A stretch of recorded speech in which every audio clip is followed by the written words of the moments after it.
Hello, hello, hello. Hello. No, not Rihanna. Fuck that shit.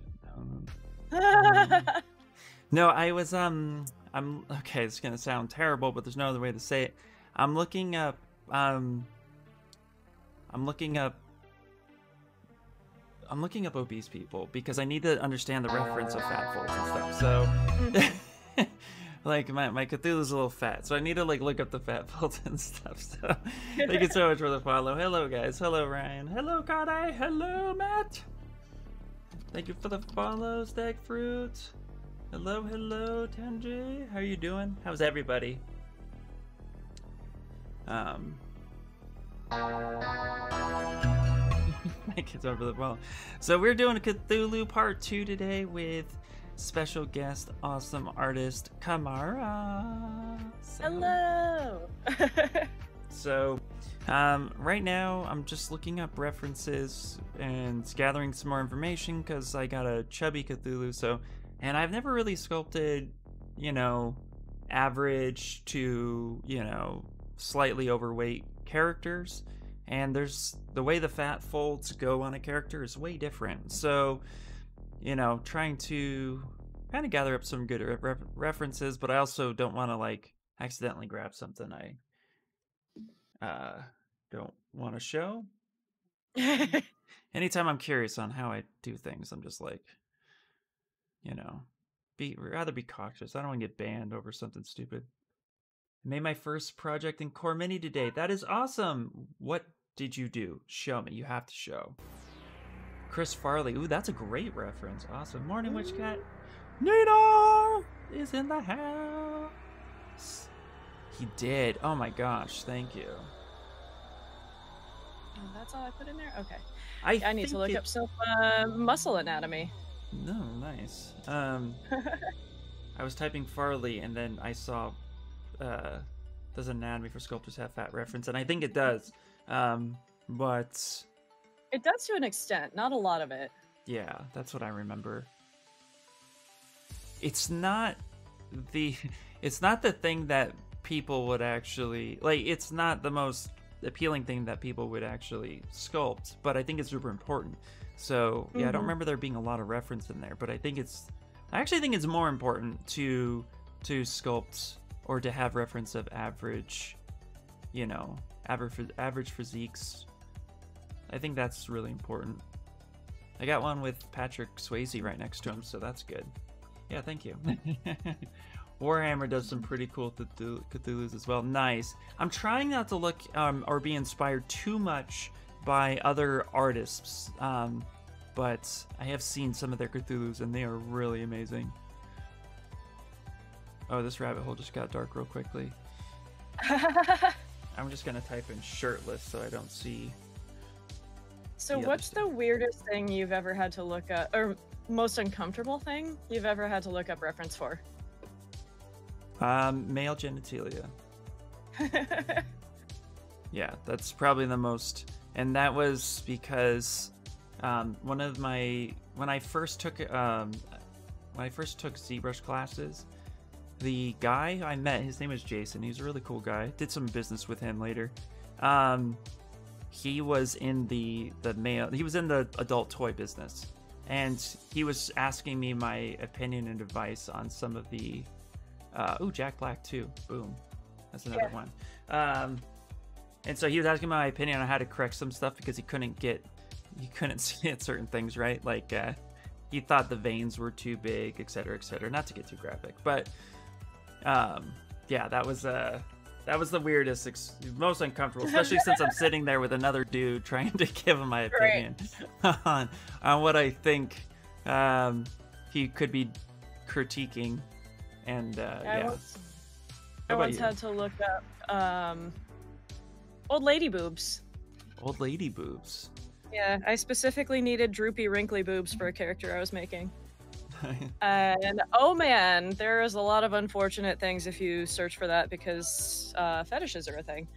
Oh yes, they are, absolutely. Even getting foot anatomy was opening a door to some weird fetishes I did not know existed and could have gone my whole life without knowing. Let's see. Tanji says, I made a bust of a man. I posted on my Instagram if you want to check it out there. Otherwise, I don't know how to share. Here, I'll tell you what. I don't know if you're a part of my Discord, but feel free to drop your link. If anybody has Instagram stuff you want to share, personal stuff, this chat is open. Please feel free to share your work. But you can also turn around and join my Discord with that link, and then you can share it in artwork. All sorts. Just a nice, safe place for people to come and hang out too. Nothing too crazy. Mm-hmm. Come hang out with me and my. Yeah. And so I'm dual streaming with Kamara. Let me pull the link real quick, and then we'll get started on today's sculpture. Oh, Miss Kitty. I think Brandy is aggressively trying to get me to pick her up already. Yeah, that sounds about right. Dang kitties! They need their love.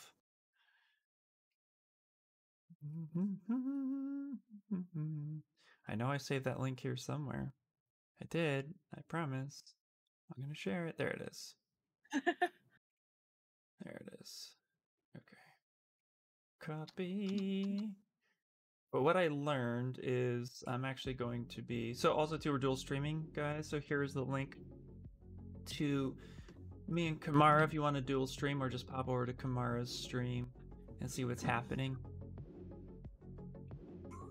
Hell yeah. Feel like a little... Awesome. Sentai! Hello!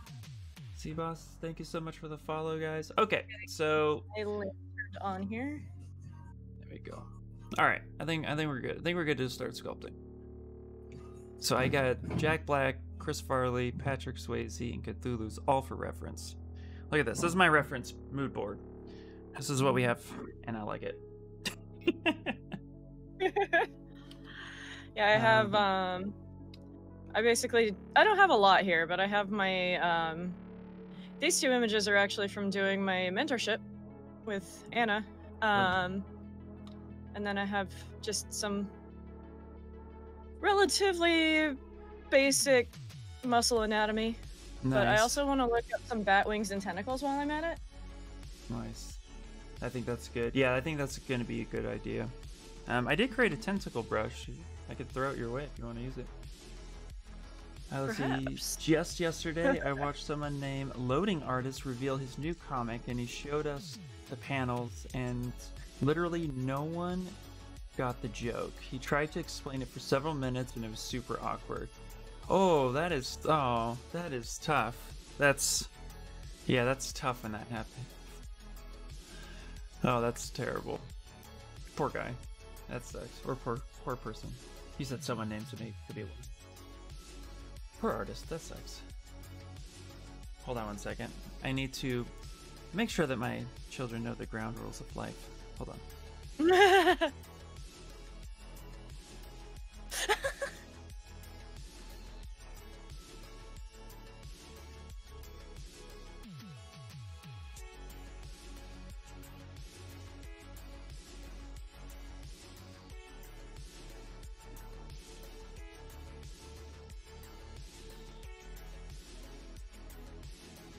Alright, ground rules are set.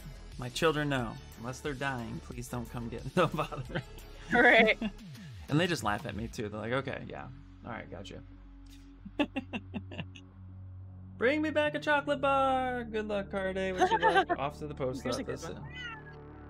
I like this one. You can see all the bones in his wings. Oh, his little hand bones. Yeah. Oh. Alright. Yeah, exactly. Whatever, Dad. Talk to your friends.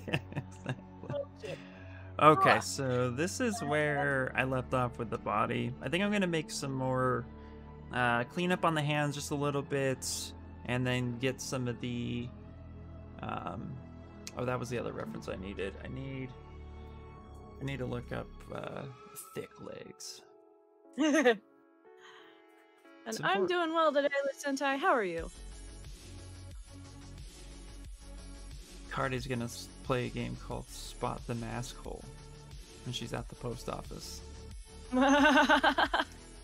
California, it's, you know, it is a split between people who wear it under their nose, yeah, or not at all. Like, right. when I see Yeah, New somebody, Jersey's actually pretty good. I've only seen a couple people with it under their noses around here. that's good. And nobody not wearing them unless they're like outdoors and away from people. It's crazy to me. I mean, yeah. Listen, I said, oh no, not the chin maskers. Yep, the chin maskers. Yeah, let's protect the thing that we're not breathing through. Right. I don't know. And you know, it's weird too. I mean, like, I never want to sound like a total a-hole or anything like that, but it's like, it's not that hard, people. Let's just protect one another. Your nose and chin maskers. Oof. But hey, at least you got to go to Blick. Oh yeah, that's cool. Matt says, I tell that to my kids all the time, and I have 6. Wait, you have 6 kids? Holy dude, I don't have a hat on, but my hat's off to you. That's no way. It's not that hard, I agree. Ooh, new pencils and marker refills, nice. See, I haven't been to an art supply store in over a year. I need to fix this. I've been to Michael's. I have a Michael's. I only go to Hobby Lobby if I absolutely need something that I don't want to wait for, or Michael's doesn't have it. But for the most part, the perks of being a digital artist is every Right. once in a while I have to go to Best Buy. Right.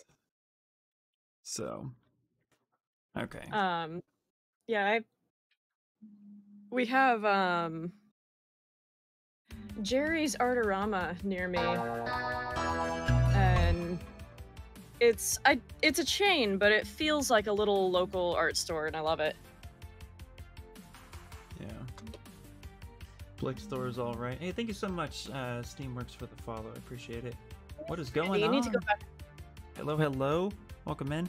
I am dual streaming with a great artist named Kamara. My name's Ian, by the way, if you guys don't know, and I am a toy sculptor, freelance digital sculptor, and teacher of Zbrush as well over on the Pixo stream.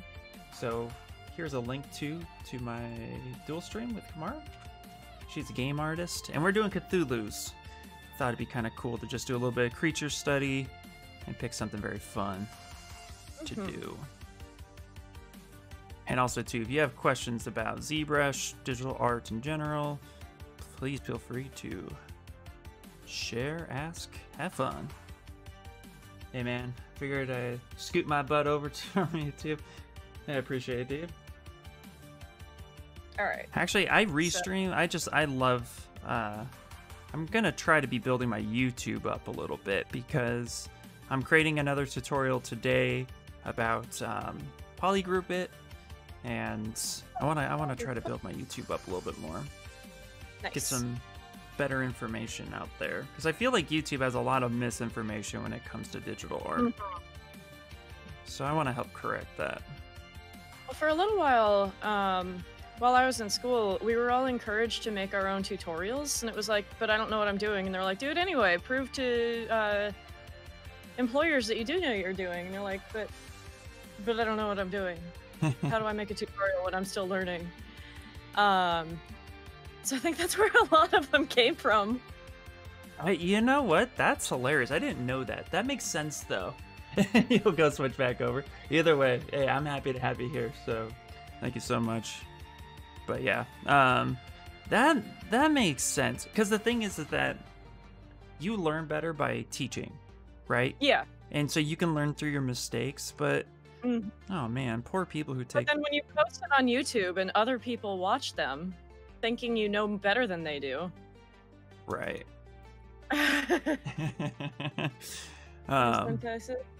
Artorama sponsors the Colored Pencil magazine con. Ah, nice. That's really interesting. I wish I didn't know that. That's really crazy. I'm like tripping out on that right now. Right. Okay. Yeah, I had to take a class that was like how to get hired in the game industry, and they had us make our LinkedIn's and make our profile or our portfolio pages, and this was before ArtStation had really taken over as the portfolio hosting site. Makes sense. So we all had to learn how to use things like Wix or Weebly or whatever. You see, you're getting a job if you could BS through it. Well said. Yeah. Like it's not like, yeah, it's so true. Yeah. Go ahead. Sorry. Yeah, they wanted us all. They're like, make a tutorial video before you're done, and we're like, I don't wanna. I never did, because I definitely didn't feel like enough of an authority on anything to make a tutorial video. Now, isn't that also fun? I've never done video editing, so that would have been a whole other skill set to learn just to do that. You know, it's easy. I'm going to tell you right now, video editing is very, very simple. It's all about flair and style, but you can get away with so much in just learning like literally three different transitions and just simple audio control and how to make, you know, appropriate cuts. You can in 5 minutes you can video edit. You can learn to video edit. It's what makes it difficult is when you start getting into director styles and you really want to put flair and start separating yourself. But for tutorials, it's very simple. It's a very cut and dry process, and it's almost like no effort. I would say the amount of effort you put into it is how you want to present yourself. So presentation is higher than editing level. Like it's at least in my opinion. I'm a lot more likely to try it, but when I was in school, it was like, why would I do that? I'm still watching everyone else's tutorials. I would just be regurgitating somebody else's tutorial. Now, see, that's okay. Actually, that's a great take, because I actually have a counter argument for that. How did you learn to walk? Right, your parents showed you. I have no idea. Right, your parents showed you. Right, like there was trial and error, but for the most part, you sat there and you got up and you started walking, and then your parents showed you, and then as you got older, right, your parents helped correct you, grab your hands, and guide you. Right. Okay, so same thing with anything that you learn. When you go to school and you learn math, some teacher's showing you and stuff like that. But that doesn't prevent people from becoming a math teacher or an English teacher. Like, literally, teachers are just somebody who can learn the information and then turn around and break it down to a point that they can teach it to somebody else. Because not everybody who can learn can teach. And it's really just that simple. So when you sit there and you think, okay, I learned this from my teacher, and now so I'm a Zbrush artist, so now I learned this from my teacher.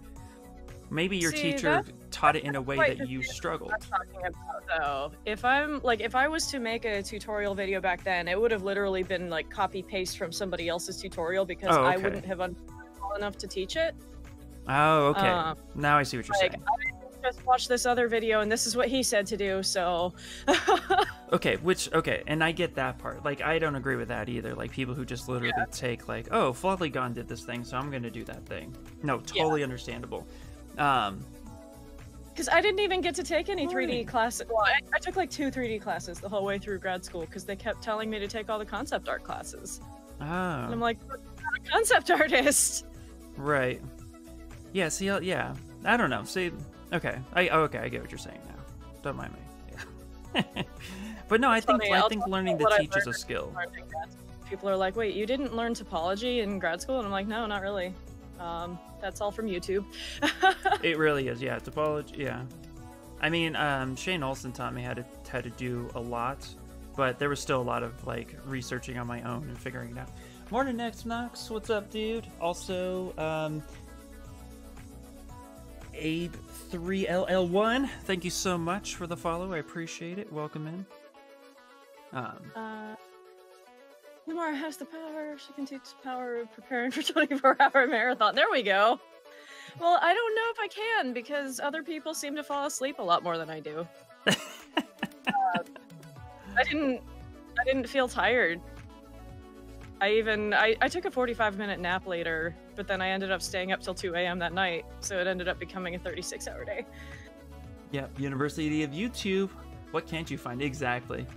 Not to mention, Ryan says, everyone doesn't learn in the same way, even if you repeat someone exactly. Some may understand the way you talk or speak better or connect with the sound of your voice. Absolutely, yeah.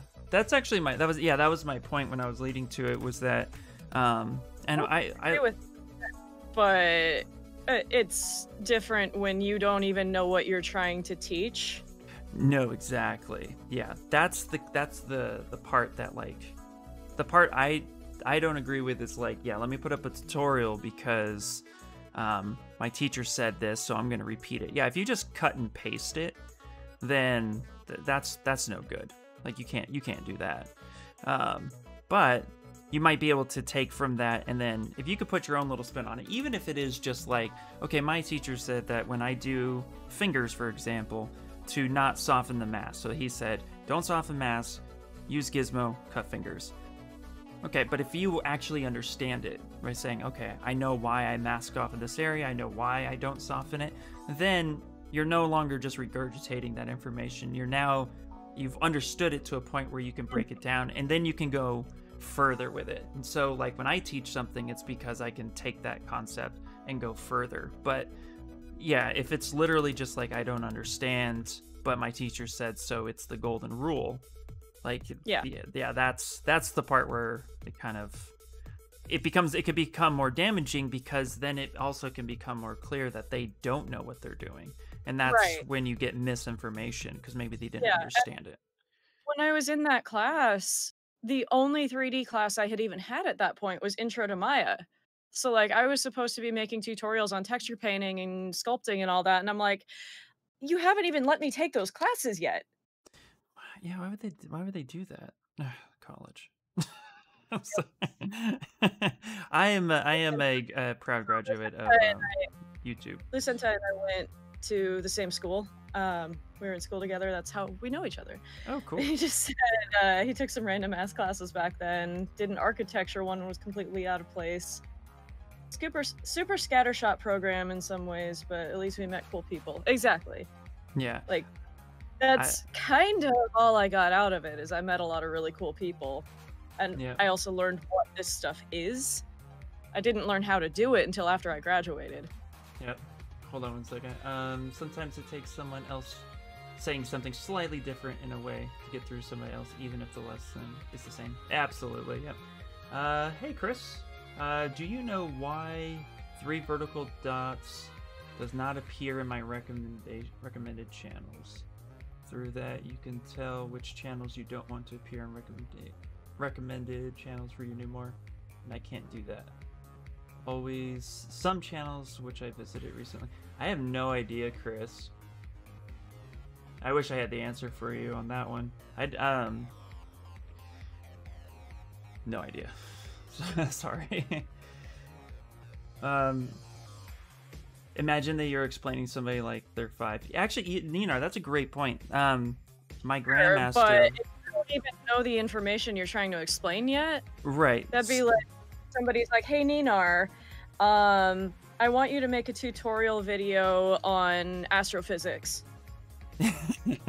Yeah, see that. So that right there, I completely say, why are schools advocating people to start making tutorials that they then can get released if they don't even understand the information?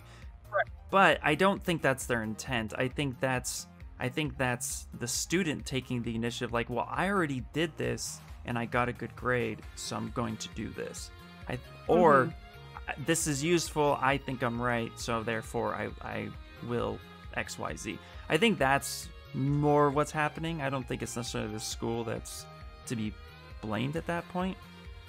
But it is such a weird teaching method that almost like that's almost like, yeah, I don't know. The more I talk about people going to college, the more I'm like, I'm so glad I didn't go to college. I don't regret having gone, because a whole series of events wouldn't have happened to get me to where I am right now, but I don't recommend other people go. Yeah, see, that's what I hear too. I hear a lot of people say, I don't recommend people go. Yeah, that's crazy. Sorry, I was driving back to work, but I put my project in the Discord. Ooh, I want to see! I want to see! Let's plop on in there. Let's do it! I love... By the way, guys, I legitimately mean it when I say it. I love seeing your guys' artwork. Especially if you're new, because it's just great to see other people's takes. This is great! Cool! Look at that ultimately the red biggest wax. I love it. going the door. It doesn't really get you the job. Yeah. This is fun. This is fun. Like, legitimately, this is a great first sculpt. Great attempt. You already have some understanding of like your base anatomy lines. But seriously, first keep this. Set this first sculpt aside. Okay? I'm not going to critique it. I'm not going to do anything other than, like, you just take this and set this aside. And then as you continue your art journey, 6 months from now, a year from now, open this back up and you just take a look at it and then just have this as your base of like where you've started and then where you are. And this marks your art journey. Seriously. Yeah, I'm sad that I don't still have my first sculpt because it was on an old hard drive that I can't find anymore. It's at the time you may feel one way about it, but when you go back and look at it, you'll be glad you still have it. Yeah, exactly. Yeah, I'm not sure what's going on. Like, honestly, with Twitch, Chris, Twitch is definitely weird. Twitch is its own little bubble. It's its own little community. We actually had this conversation yesterday. But I don't know. I've tried to figure out what Twitch does and how it works, and I gave up years ago. So Twitch does Twitch. The school is promoting students to make tutorials. Yeah, next knock. So apparently, like when Kamar was in school and a few others, when they were learning, the teachers would advocate or, hey, make a tutorial on it. And I get the idea why, but assignment. Yeah. Classroom assignment. We had to publish it on YouTube, and I didn't do that assignment. So. Well, I'll tell you right now. You can make tutorials because you know what you're doing. I can't now. You didn't know me then. I hadn't even before I had ever even opened Zbrush. Like I hadn't even done the oh god squares thing yet in Zbrush. That's so funny. That's okay. Yeah. Don't worry. Now sculpting or texture painting or whatever, like I could do tutorial videos and I keep thinking I want to, I just don't know when I have time. But then it was like, tutorial video on what? Do you know what made me want to start making tutorials on YouTube? Did I tell you this? Okay, so this is what got, because somebody back when, like, I don't know, it was probably like maybe it was Martin, but somebody like on my third or fourth month was like asking me questions about Zbrush, and they had said, hey, I really like the way you explained that. You should make a video. You should make tutorials. And I said, well, my problem is I don't want to make tutorials because there's already tutorials about that online, But then as I just kind of called it quits. I was like, I'm not going to ever open that bag of worms. But then I started going deeper into YouTube, and I literally got annoyed with the trend of how videos are now, which is, and like I said yesterday, 22-minute video, 10 minutes of introduction, 5 minutes of actual content, and another 7 minutes of ad space. Your average television lineup back in the 90s was a 30-minute time slot with a 22-minute episode and 8 minutes of commercials. So why am I spending 14 to 20 minutes listening to somebody pitch something and gloss over something very quickly and not always explain it correct? I feel like YouTube has this really nasty trend about it where the videos are long and unnecessarily, where I'm somebody who wants to get to the meat and potatoes. Like, I grilled a steak, I want to eat it. I'm not going to mess around with the gristle. I want, so first of all, yes, I completely agree with that. And actually my musician friend and I are always complaining about that. It's like, you're trying to get this one piece of information. It takes them 30 seconds to say it, but they spend the first half of the video with an ad. They send another like quarter of the video telling you what they're going to be doing. And then when they finally get there, like, okay, it's this button. You're like, why couldn't you have just fucking said that?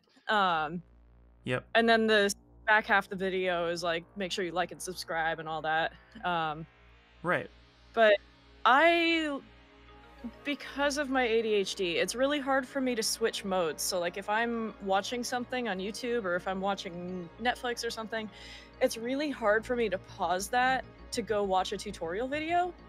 Mm, Like, it's really stressful for me to have to pause whatever I'm doing to watch a tutorial video. So I yeah, actually have to block time in my day specifically to watch tutorial videos because otherwise I'm like, ah! yeah. And What? it's something I know about myself and my ADHD. But so I want tutorials that are just like screenshots and step-by-step bulleted list of things to do. Mhm. But nobody does that because you can't post it on YouTube. Well, maybe you could do Yeah. that. Heck I've yeah. known a lot of people that say the same thing. Like, they don't want to have to go watch a tutorial video. They're already watching something. Just tell me what to do. Yeah. Oh yeah, chat's moving pretty quick. Hold on one second. Let's see. May have been a way for a teacher to get to understand exactly where you are at your art journey. Yeah. Hey, what's up, Talden? Hello, hello. Yeah, what is the oh good swears thing? Oh good swears thing. Wait, did I miss something? I missed so much in the chat. Wow, I'm so sorry. Can I review your sculpts? I can go over your sculpt. I don't mind doing that. Yeah, I don't mind. Let me pop in there real quick. Okay. Absolutely.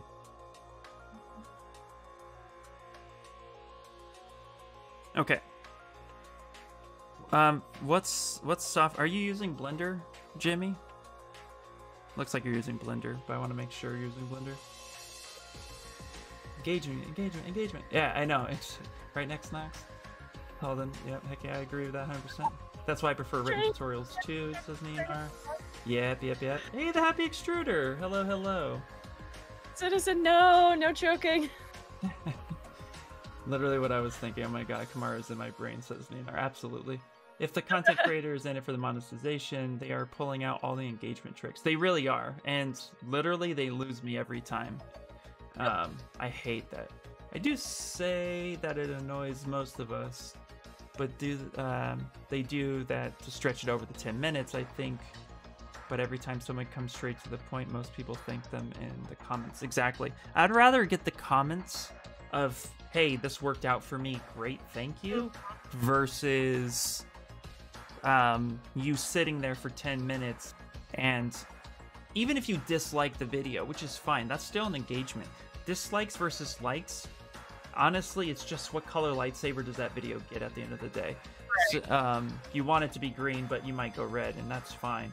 But even still, that's not negative. That's not negatively against your channel. That's just people don't find that information great. So you can still succeed and make money with terrible videos that people dislike because they don't get the fact that the dislike doesn't do anything. A like and a dislike has the same equivalence. I don't dislike anything. If I actually dislike the video, I just don't watch all of it. Like, I'll skim through it to get to the point that I need, and that's it. Like, they don't get a full view if you don't actually watch the whole video, because YouTube calculates it by minutes viewed now. Yeah, they do. Not by count. Yep, which is next point. Yeah, all those creator tricks of making those videos long so that you're sitting there waiting. Which, well, now it's an 8-minute thing. They changed it. It used to be 10 minutes to put a mid-roll in, but now it's 8 minutes. Yeah. So they can be a little shorter now, if everybody figures it out. But I'm still not going to sit there for 8 minutes watching you tell me about whatever other tutorials you have. I just want to know the thing I came for, so I'm going to scroll through until I see things on your screen moving in the direction towards what I'm actually going to be needing. Yeah, I'm the same way. Minutes, so. Yep, I completely agree, 100%. Is Jimmy missing? Is he here? I think that's his name. Is Jimmy missing? Jimmy is missing. Is he here? Because he asked me to review one of his sculpts, or two of his sculpts, and actually I have the same critique for both. Nice. So Jimmy, if you're here, if you're not here or you're watching this later, I'm just gonna go ahead real quick and give you my initial feedback and thoughts. And out the gate, what I really think you should focus on is either a blockout method, um, but definitely study anatomy. So you have the shapes, you're getting the silhouette correctly on both, on this is clearly a Yoda type character, but there's no information here. There's no details whatsoever. And so it's really hard to actually critique anything because it's just a blob that looks like a silhouette of Yoda. However, what this tells me is that you do actually have a pretty understanding of where things should go, but not where they ought to go. So what I definitely recommend you doing is, this is a great start. Pick up the book Anatomy for Sculptors, or go to YouTube and look up Anatomy for Sculptors. Go to Instagram, Anatomy for Sculptors. Even check out Proco, and start studying anatomy if this is the direction you want to go. I can see here that you're using reference. This is great. This is actually probably the best thing that most people forget to do, is look up reference. And you have that there, so you're constantly comparing it, and that's great. But really just focus on anatomy, and definitely focus on blocking things out, meaning taking your primitive shapes like your spheres, your cylinders, and placing them where they should be, and kind of shaping them as close as you can, and get that kind of blockout method. Who I highly recommend you look up is, I'm gonna link you straight to a Pixelogic YouTube channel. I want you to look up Shane Olson, because Shane Olson does the best beginner blockout method I've ever seen. It's how I learned, and it's amazing. And you can do this in Blender just as easily as you can in ZBrush. So I'm going to post that link right there. So if you're watching this right now, or I'm also going to post it here. I'm going to tell you to check this out. Lucente says, ooh, Shane Olson's a good pick. Shane Olson is my teacher and my friend. He's a great, seriously, check him out. Pancakes 3D, that totally scared me. What day does he stream on Pixo at this point? I keep losing track. Every Monday from 11 to 1. Okay. 11 a.m. to 1 p.m. Pacific Standard Time. So for you, that's 1 to 3, I think. Yeah. Hello, Pancakes. Welcome in. Thank you so much for the raid and all that good stuff. Dude, everybody check out Pancakes 3D. Talented artist. But your sculpts are... Your starting out is great, but you just need a little bit of guidance, and Shane Olson is perfect example of just watch it. You don't have to buy any of his stuff right now. Really just watch his YouTube videos and see how he does it, and try to emulate. I think with your current style and what you're showcasing me is that you can emulate what you see. That's a skill that a sculptor really needs to move forward. So focus on that, and you should be good to go. East Coast 2 p.m. Okay, great. Yeah. Yes, thank you so much. So, but yeah, Shane Olson every Monday. And then just practice. Get that time in there, but really just don't be afraid to study anatomy. Even creatures, like people think that they can kind of like cheat their anatomy with creatures. And you can to some degree, but you have to ground it in real world. And if you make a face of a creature and the neck still looks disconnected because you're not quite sure how the neck should connect to the skull, then it doesn't matter what you sculpt.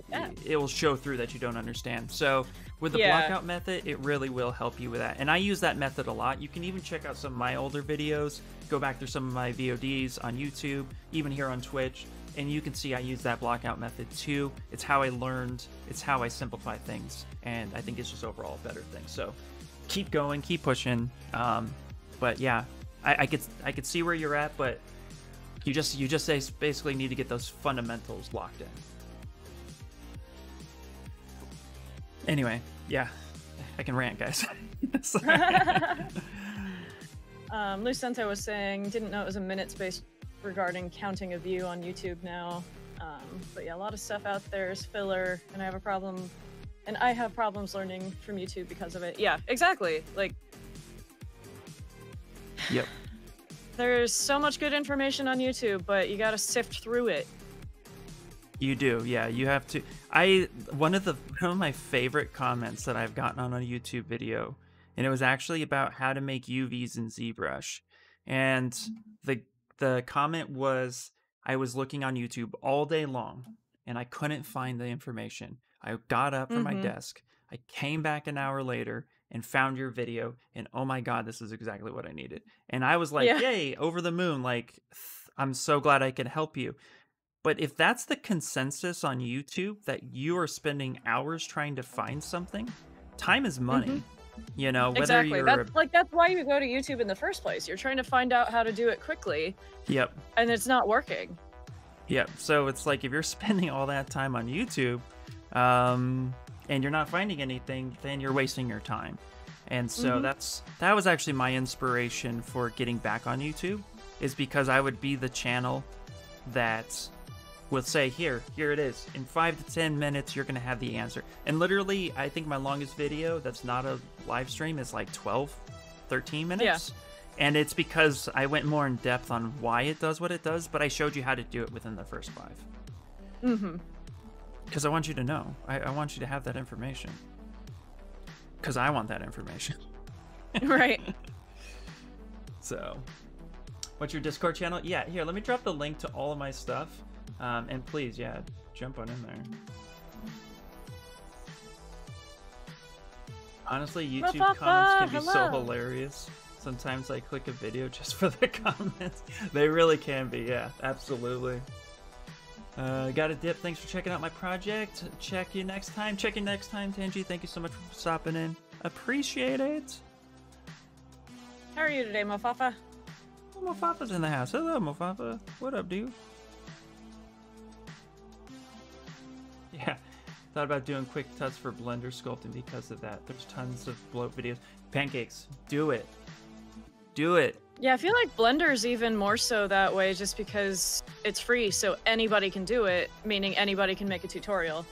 Yep. No, I agree. Actually, I have followed Blender tutorials that have taken me to halfway when I'm following along, and then I couldn't follow anymore because either they weren't clear of what the update was, or they skipped a very specific step. Like, for example, a very specific step in Blender is when you resize to reset your scale. It's like you have to do that all the time. You resize something, reset the scale, resize, reset, or things can get weird. And I didn't know that, but the guy assumes that his viewers knew that. And his video, in my opinion, was faulty for that one reason. It's like, you assumed, but I'm telling you right now, like, I had no idea. And it took the comment section buried deep in the 200 comment mark to finally get the answer I was looking for, just to continue his video. So, Lizard! Tired and exercising the retop I was given feedback for. Nice. Dude, you've always been a teacher at heart. As long as I've known you, you've always shown the desire to share knowledge. That's every endeavor. Even back in middle school. Thanks, dude. I super appreciate it. Yeah, for those of you who don't know, I've known Nexnox since we were kids, man. So, middle school. Yeah, I love sharing knowledge. That was my favorite thing about the caricature job, aside from actually doing a caricature, was training the new artists. But yeah, I already explained why I hadn't wanted to do tutorials before. Now I can. Now I know what I'm doing to some extent. Right. But now it's more a question of, do I want to take the time to do it? Because I'm busy trying to improve my own skills, but at the same time, I think that would be helpful for me. I think so. It can't hurt. Yeah.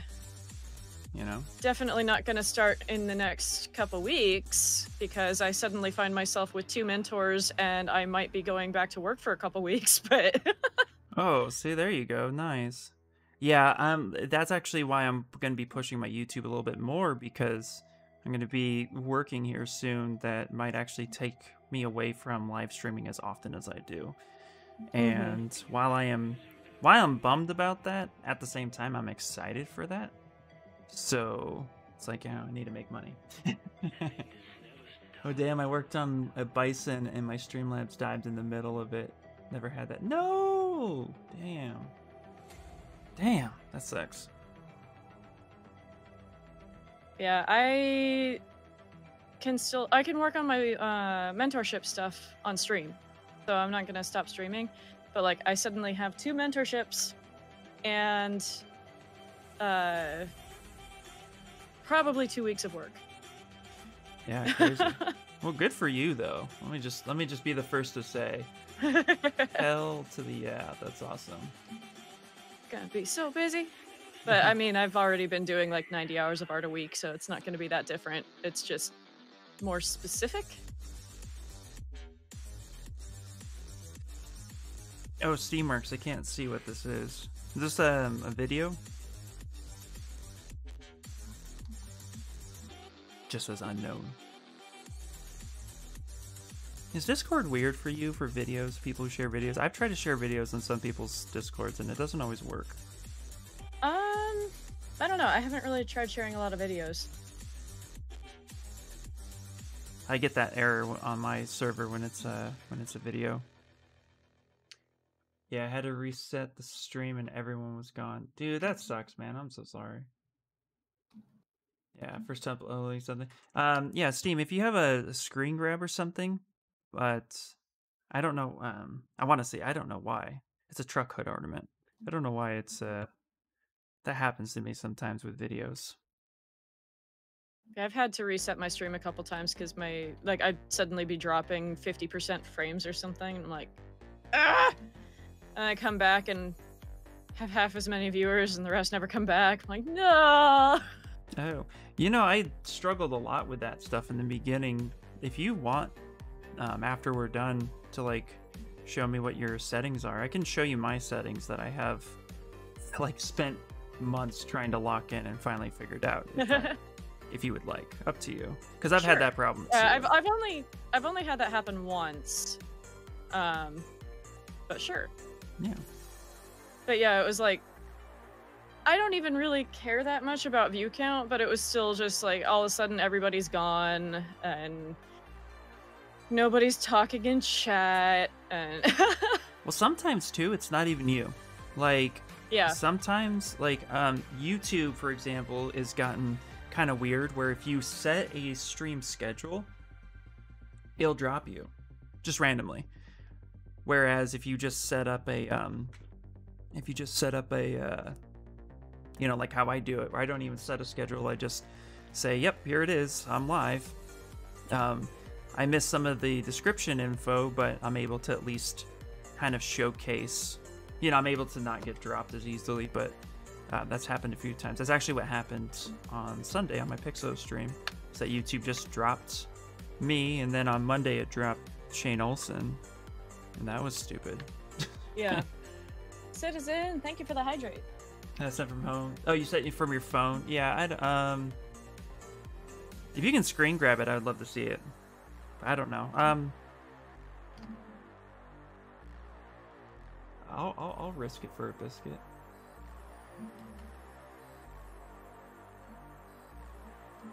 Yeah, it just says unknown file type. I can't view what file type that is. Is it a picture? Maybe what I could do is say... Okay, Ian's going ballsy right now. How did the beetle turn out? Oh, Beetle is very much still in progress. He's in the process of being retopologized right now. I'm gonna open it with Photoshop. And yes, good morning. Watch Photoshop yell at me. Why do I have... This is weird. Ooh, I have like got it. Other documents open. I only just now noticed that Zbrush has other tools loaded up, like it was doing for a little while when it first when we first got 2021. Yeah. Like I just opened Zbrush this morning, and for some reason I have like my beetle and my last speed sculpt loaded up. I'm like, why? Yeah. Yes, Inspire. I did get a job. I got hired as a vendor for a company called Coach.com. Obviously, everything else is NDA. which is totally fine. I'm actually happy to say that sentence. All right, Kamara, look at my screen real quick. So this is from Steamworks TC, and I just like risked it for a biscuit, downloaded it, and opened it up in Photoshop. This is badass. I love this thing. There you go. Figured I'd share while I wait for my client. Heck yeah, dude, this is really cool. I love it. Yeah. I love the details and stuff like that. Like, the render's fun. There's this nice green hue coming up from underneath. Makes it... Yeah. If he had a body, I feel like he could be a nice opponent for my beetle. Absolutely, yeah. I don't know why. Automatically, I'm thinking Spider-Man right now because of Rhino. Yeah. Yeah. Yeah, this is really cool, dude. I love it. Thanks for sharing so much. Tell you what I'll do, actually, because... First assignment this term for character modeling is retopology. You make it look so easy. Oh, yay! I'm glad I make it look easy, because it's definitely not. I'm going to go ahead and just save that as... I'm going to save that out as your name, and then I'm going to pop that back into the Discord. By the way, for anyone who hasn't seen my concept, this is the Cthulhu I'm working on. Right now working on his goofy little three-toed feet.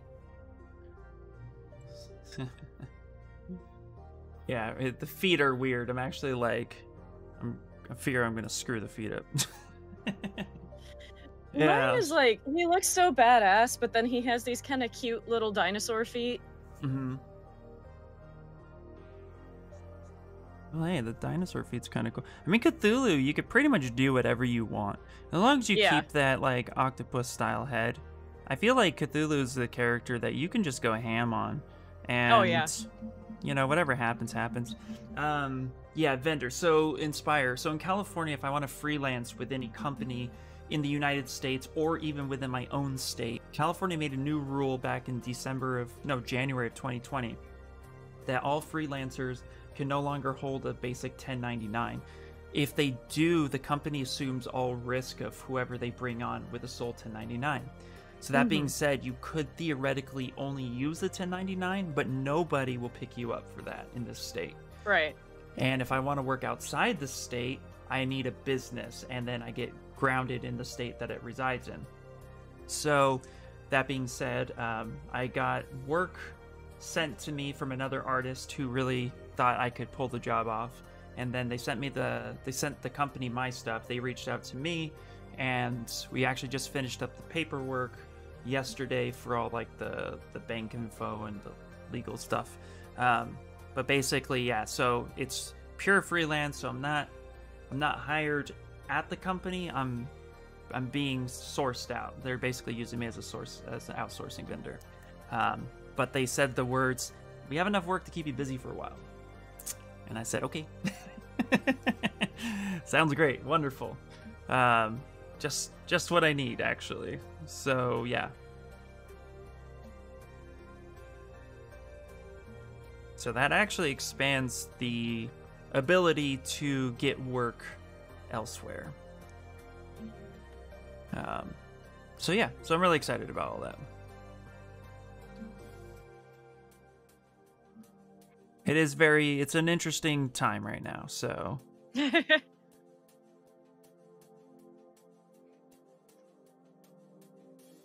I just remembered I'm actually supposed to be updating the career coach from my code boot camp with like what I've been up to.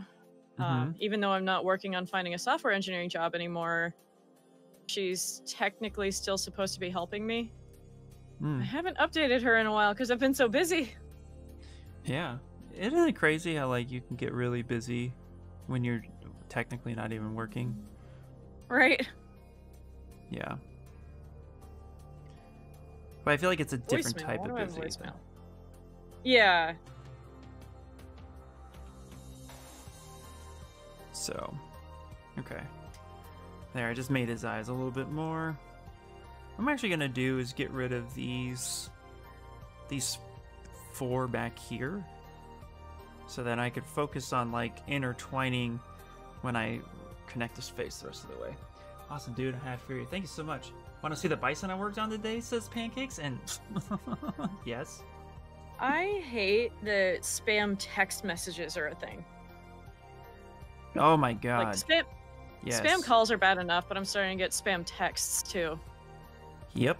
Nope. Know exactly what you're talking about. I got some political spam text yesterday while I was at the bank. You know, would you That's like actually to what this support was. would you like to support the unions? Blah blah blah. And it's like, okay, well, you know. Yeah, this was something about a town hall meeting in Philadelphia, and I'm like, I don't live there. I can't vote there. Go away. Do you have a Philadelphia number? Is that why? Like an area code? Nope, I have a Colorado number. Interesting. I don't understand people these. I'll never understand. That's crazy. I never actually lived in Philly, so I wouldn't have been of any use at the town halls anyway. I lived in Upper Darby, just outside of Philly, and I only lived there for a year. I've been in Trenton for 3 years now, but I still get all the political spam for Philly. Wow. Mofafit says, I got one where my computer was detected with receiving a virus and I need to call them right away. Hell yeah. Yep. Gotta call them and give them all your information. Pancakes. Dude, today's stream result. Just a little update on the bison this time, as I had some problems with the stream, unfortunately. Thanks everyone for joining me on Twitch. This is awesome, dude. Look at this. This is great. God, I need to sculpt more animals. This is great.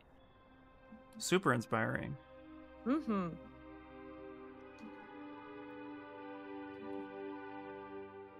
Hey, you guys going? There you go. There's my Slowby! sad face too. Nope. Nope. And yeah, Mufafa, the ones where they call and tell you that there's a virus on your computer. Yeah. Those are the specific ones that Kit Boga goes for, and he streams like 8 hours a day on Twitch, just targeting scammers and scamming the scammers, and it's amazing. That is amazing. Okay, so I'm at the point where I need to finish his feet real quick, and then we're gonna do some really amazing, quick Z-remesh retopos, I call it, because there's definitely stuff to do. Thanks, mate. Yes, animals are super fun to do. Hell yeah. Oh, you did call them? What happened? Oh, nice. Just waste their time. Poof, wife screaming, a hawk swooping over them all day. Poof, got him in time. Dude, I got a spam text message on my phone yesterday from Kylie Jenner's company. Like, what the fuck? Yeah. I don't know why I said Kelly. Yeah, Kylie. Did you see the scammers thing with Mark Robert? No, I didn't. I did not see. The guy was like, it's okay, we can help. Oh, come on. I just feel like, okay, but help with what? Yeah, exactly. Linux OS is all secure, I could have sworn. Yeah. Yeah. Yeah, Kit Boga does the thing where, like, he has, he even has his own fake bank account website set up that, like, one of their tricks is they'll change the HTML on the page so it looks like they've put money into your bank account when really they haven't. But he has a fake bank account page that it's called Gull and Bull. It's the name of his bank. And so far none of the scammers have caught that, but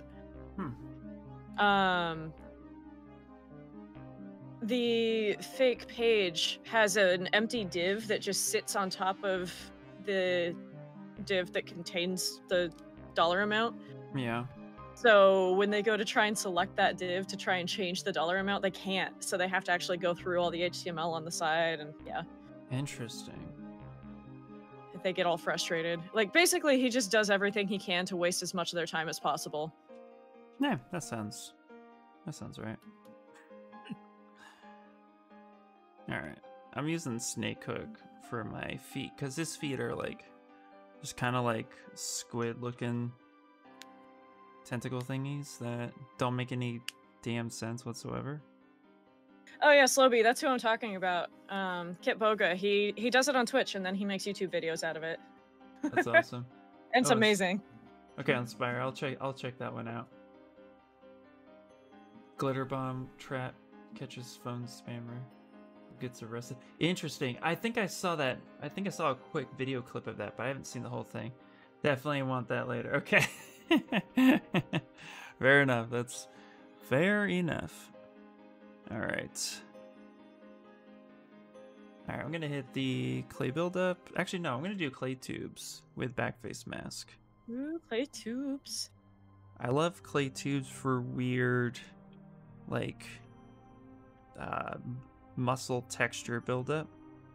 It definitely like brings a little bit of natural muscle fibery elements to the sculpt, I think. Actually, I use it a lot when I'm building up like bodybuilder characters. Mm-hmm. Yeah. Kit Boga delete the scammer's files. I think he usually just wastes as much of their time as possible. Sometimes. He's done all kinds of weird things. Yeah. Like, he'll actually pretend to go to the store and buy gift cards for them and everything, and then he'll go and, like, type in all the codes for the gift cards on his own account. And they're like, no, stop it! That's fantastic. Does fake voices and such. Yeah. But yeah, I've seen him like reverse the screen share thing and get into their computers. Yeah, it's scary when you find out it's not that difficult to do. Right. That's the real crazy part. Cause I can't really see his. Oh, go ahead, sorry. Oh, you can actually buy a script that basically tells you how to do that scam. Yeah, it's not hard. Yeah. And usually that script is just some sort of like JavaScript or some just old C++ that it's easy enough to just send through. That is what I loved about Mac, is that it was harder to get into that way, where PC is pretty easy. There's not a whole lot of... Well, it's not so much that Mac is harder to get into, it's more that PC is more popular, therefore hackers only focused on PC. That's true, yeah. Look at those buns I just gave my Cthulhu. Hey, Spicer, brother, dude. What is happening, Spicer! my friend?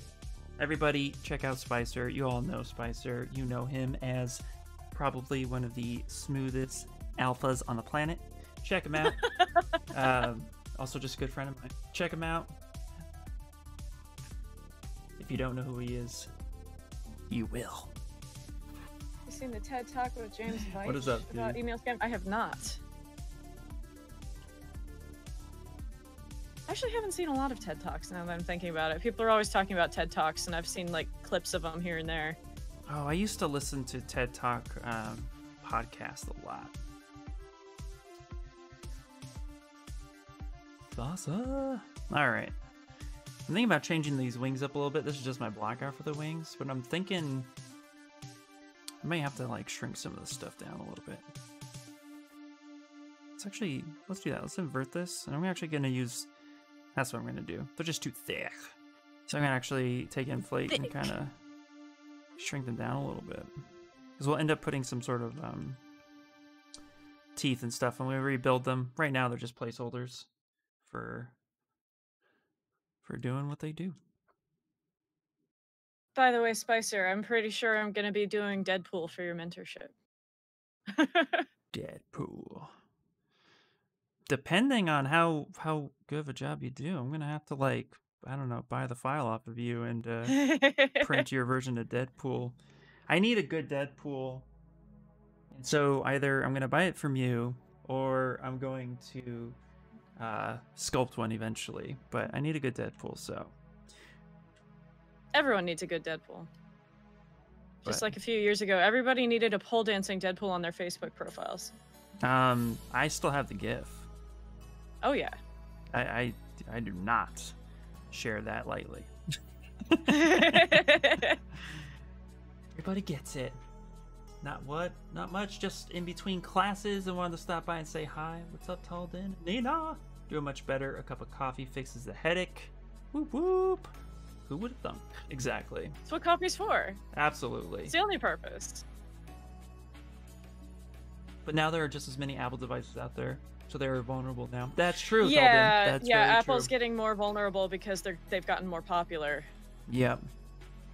But you know what's funny is somebody did a tally of Androids versus Apple, and it's going back down. It's now going more towards Android and less towards Apple because the expense of what you get from an Apple phone versus what you would get from an Android is just a night and day difference again. You know, you're paying for the name. Yeah. So, you know, I've had every major device at least once, and I went back to iPhone only because my daughter has an iPhone, and I can easily, like, control her life that way. I can do it on an Android, but it's easier on an Apple. I've only owned 3 smartphones, and all 3 of them were the Galaxy S line. My current one is about 4 years old. Oh, okay. Yeah. I need a new one, but I don't go outside now, so it doesn't matter as much, because one of the main reasons I need a new one is because the battery dies really fast. Oh, And then another reason is when I'm trying to connect to Google Maps, like for driving, it takes like 10 minutes to connect, and half the time it crashes in the process. Yeah. So I need a new phone, but I'm not desperate for it right now because I don't go outside. Yep, that makes sense. Okay, we're gonna do some Z Says, ray Ian, you GPS'd her. Oh yeah, absolutely. She's 13.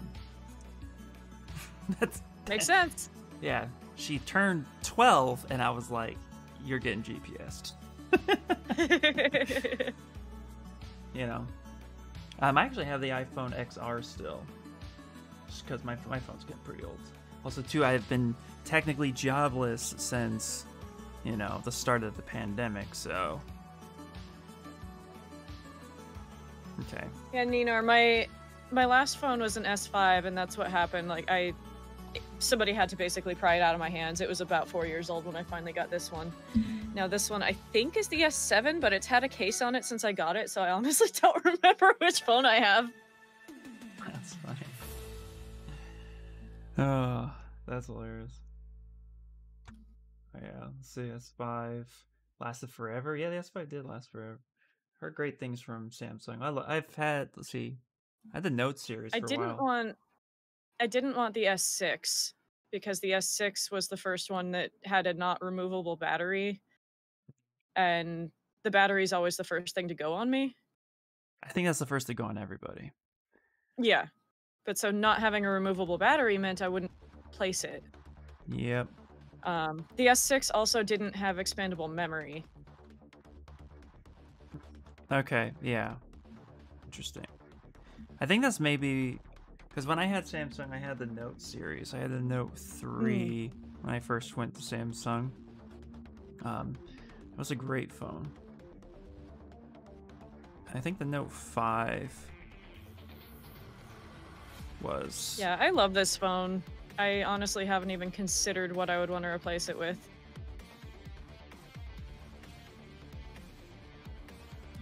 Yeah, I don't even know. At the time when I finally can afford one, that, you know, like my phone's paid off, so I don't even stress on it right now.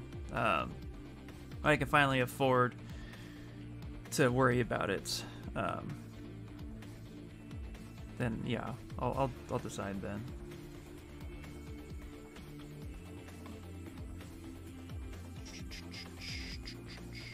Trying to figure out how I want the edge flow to go on this. I think I don't want that to swoop up because I really like the shape there. I think we'll let that get figured out.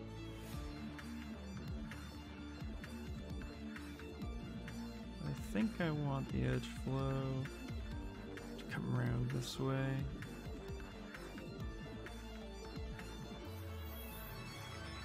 Like such.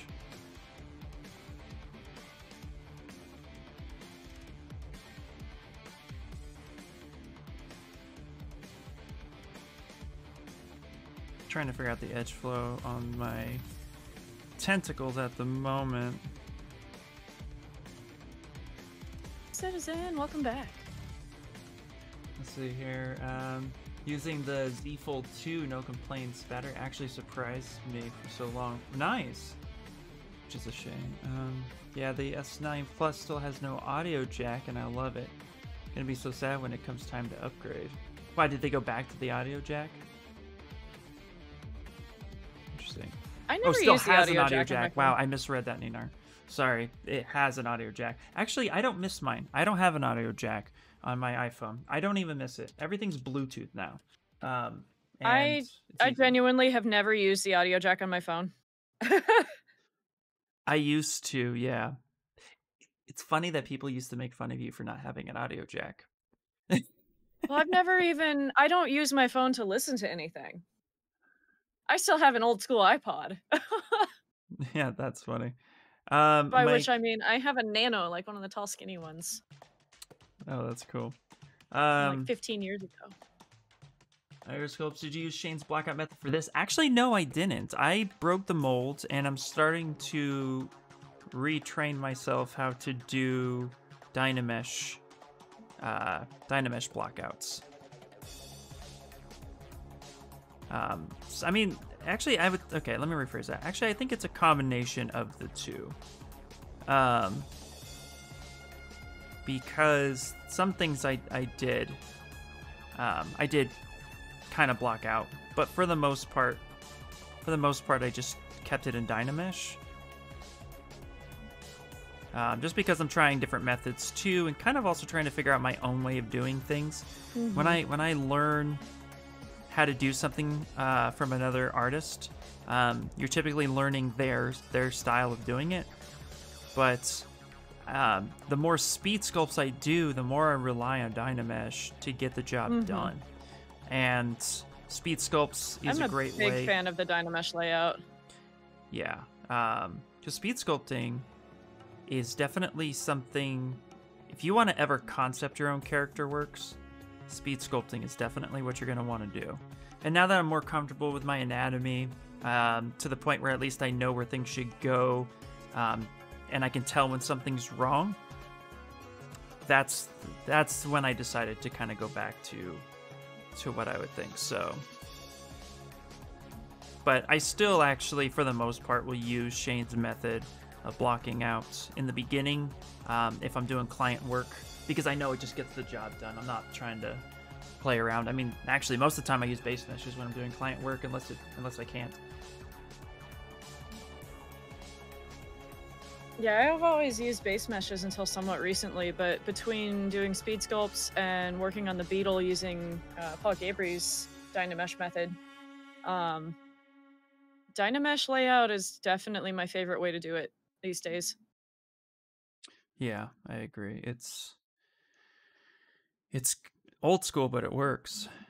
Mm-hmm. And I like it.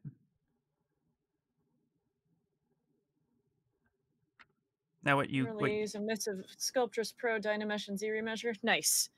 Yeah. Now those of you who are watching my screen, what I'm currently doing is my own like expanded version of I call this the layman's the layman's retopo. So I got inspired because of how So Much Monsters created a plugin for getting clean retopo with they basically use polygroup it. That's the thing. That's the So Much Monsters plugin, in my opinion, it's a great plugin. I'm not gonna knock it. I highly recommend it. Get it. But the amount of work. I was watching him make marbles last night. Yeah. No, he's great. I love him. Yeah. But what he does is he takes the process and simplifies the interaction. But I had to figure out how he did it, and he just uses the the plugin just repurposes polygroup it, and he adds a couple things on it that makes it his own, and I appreciate it. But you know, while I love the plugin, I don't really think it was, you know, as controllable as what I wanted to do with it. So I felt inspired to kind of approach it differently by seeing what he did and being like, oh, okay, I can do that within ZBrush. I don't need a plugin for that. And so that's what you're watching me do, because you still have to do this part. If you use his method of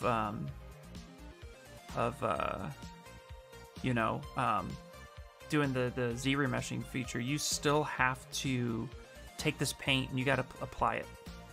There's no choice in that. So I was like, you know, I don't mind doing the extra steps, but I bought his plugin because I think it's great. And I've used it before, but once I understood the program, I then like walked away from relying on it and started doing it myself. So that's what you guys are watching, is just my version of what that plugin provides for you, because it can Speaking be of plugins, anybody who has seen me working on my Beetle knows how many subtools it is. Even with everything merged together for the purposes of baking, it's still over 50 subtools. And I've had to rename suffixes so that I can do baking with it. Someone, I cannot remember who, and if it was you, feel free to claim credit, but someone found a plugin that's just a batch renamer, and it's amazing. So I can just, so I have this little batch rename thing here, and you can batch rename by all polygroup, or all subtools, just the visible ones, just one folder.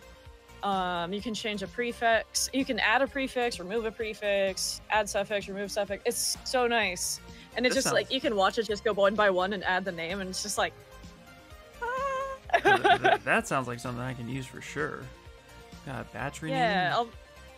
Yeah, it's so helpful. I think I posted it in my Discord. I don't know if I posted it anywhere else. Well, I'm in your Discord. I don't remember who found it for me, though. Well, I will definitely go and check that out. Where did you post it in yours? I think it's called Resources. Something like that. Nice, I'll just pop in real quick. Yeah, Resources. Rename multiple subtools. Yep. There is... So in the, it's a ZBrush Central thread. Battery name. Yeah. There are several different versions in that thread. The most recent one seems to be the 2020_02. Oh, okay, hold on, let me... It's basically the post I made in my server has all the instructions for how to find the right one. But it's super easy. You just put it in the plugin folder, and then all of a sudden you have the little buttons where they need to be, and I renamed everything in my Beetle. It would have taken me like an hour to rename them by hand, and it took like 30 seconds. That's so awesome. Oh, here it is. Okay, great. Alright, that's downloaded. Nice, nice. Whenever I use my Bluetooth, it ran out of juice. Now I have to keep backup headphones charged. Ooh, interesting. I don't have that problem with my headphones. My problem is I forget to charge it.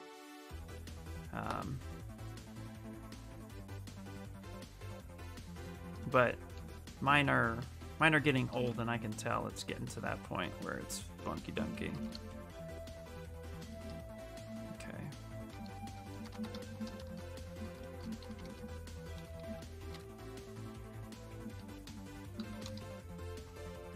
Alright, let's take that. Ooh, Ripley just released a new album.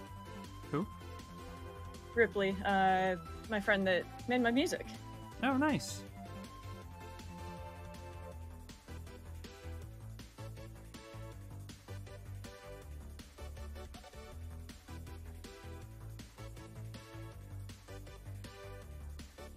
Oh yeah, Discord link. I'm bad about remembering to do that. Don't worry, you're not the only one. I do have a timer that posts it occasionally, but not often enough. Yeah. And when I post, so for some reason my commands lately, Nightbot and Streamlabs are arguing over who gets to post them, so we get both.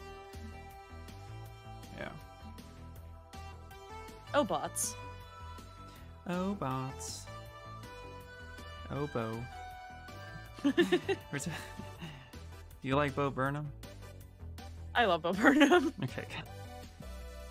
You could tell a lot about somebody. Just that question.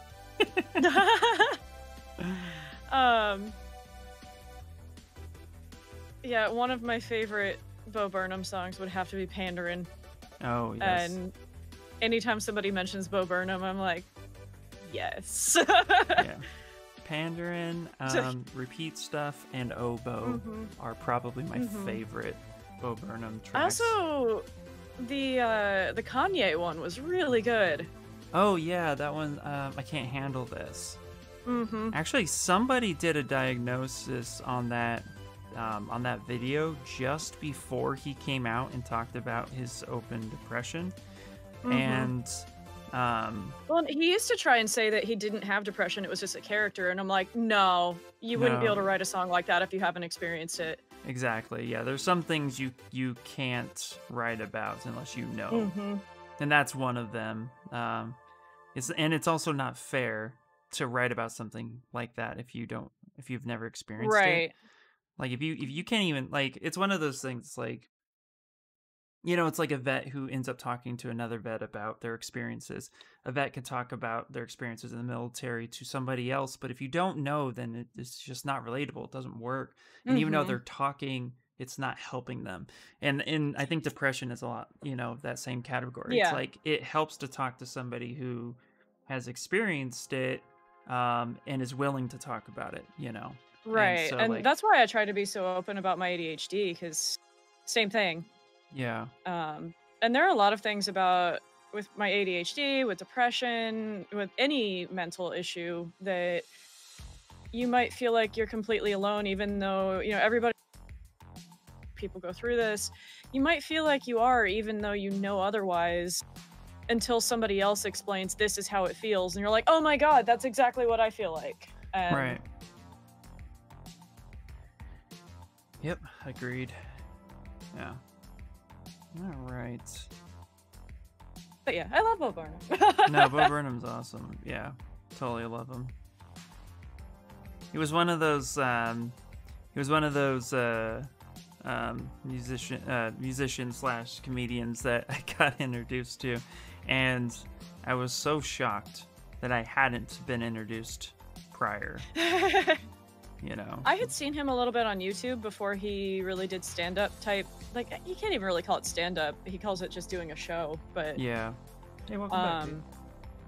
Yeah, I had seen him a little bit on YouTube, and I kind of forgot about him.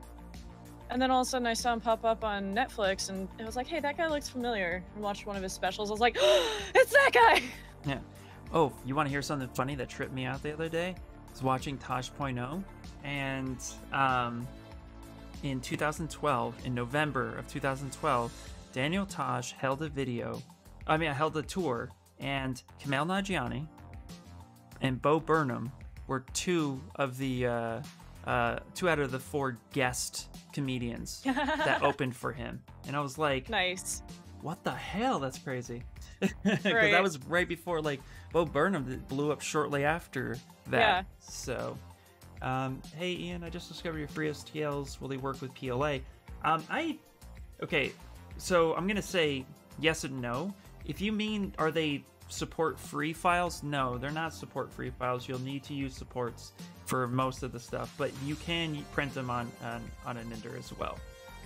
And most of my stuff actually gets printed mixed media, and I place supports wherever I need to on the prints. But if you're support conscious, then no, they won't work that way. You'll have to apply supports. Welcome back, Ryan. What's going on? Yeah, we're going back as far as we can. What are the lines for on this, Ian? Glad you asked, Talton. I'm glad you asked. You know I am too, because I'm going to show you right now. I am basically doing a poor man's retopo. So I'm going to show you right now. but I'm just kind of marking out some of the areas in which I want the edge flow to go. Just to kind of keep some clean topology. I also have kind of overdid it a little bit, but this is kind of a very interesting, it's an interesting creature, so I'm gonna try something. And that's not one of the things I wanted to try. So, but basically what we're gonna do is tell ZRemesher with polygroup it to follow and respect my guidelines. So how you do that? Exactly. So how you do that is, I'll show you right now. All right. Oh, almost. Hold on. Sorry. Right now. Okay. So what these lines will do, if we go to what our edge flow looks like, here is our topology. I'm going to go ahead and save this real fast. So we're going to actually open up Z plugin, and what we're going to do is go to polygroup it, and we're going to polygroup from paint. So I filled the entire model with white, and then with black lines, I went ahead and drew where I want the edge flow to meet. So when I hit polygroup from paint, it's now going to actually take the black lines, the white lines, and find the intersecting spot and divide where my polygroup should go. And if I did it the way I would like to do it, okay, cool. Here, weld it.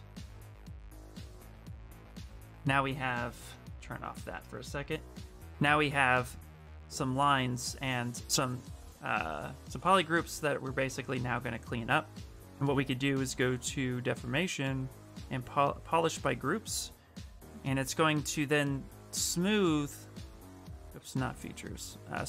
It's now going to smooth all of these areas around. And so now all of these polygroups here are different. And colors that are close to each other, we want to change that a little bit so they're just slightly different. I hate it when ZBrush is just like, okay, these are all going to be shades of pink. Yep. So now we have something like this. I'm actually making a tutorial later today about this, so video coming soon.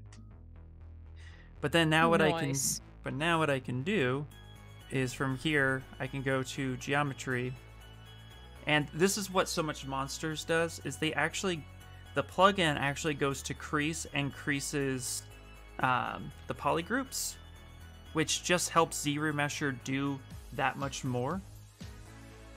And then you can go to ZRemesher, turn on keep groups, keep creases, turn adapt off, pick something as like maybe a 10 poly count, and now when you hit ZRemesh, it's actually going to keep all of those polygroups and the creases in mind, and it's going to guide the ZRemesher along those lines so that it can actually create the edge flow within those groups. And this can help you get cleaner edge loops quicker around eyes, mouth, any type of orifice that you need, or even just getting some decent edge flow around some stuff. And then of course too, if the number is a little too broken, you can actually increase that a little bit. So let's go like maybe 15. I'm a child, and the word orifice always makes me laugh a little bit. It does, it makes me laugh too. So this is just a great way to do it, just to get something that's a little bit cleaner. It's just faster than retopoing to get a decent base mesh, but it's not animation ready. So it's not replacing that. It's just helping when you need to sculpt good details and you don't want to fight geometry by letting ZRemesh dictate what is going on. You get to do that part. And yeah, so like I did so much ZRemeshing on my beetle, but he's still in retopology hell. Right, exactly. Just common for most. Yep. And then of course too, we can go back to you can uncrease everything. Say yes. But now we have a pretty decent base mesh, you know, with some edge flow that kind of works for what we wanted to do. This creature's unique, so it's already kind of breaking the boundaries a little bit. But now when I sculpt on it, I don't have to worry. I don't have to worry about how the edge flow is going to be, and it still keeps my shapes pretty well.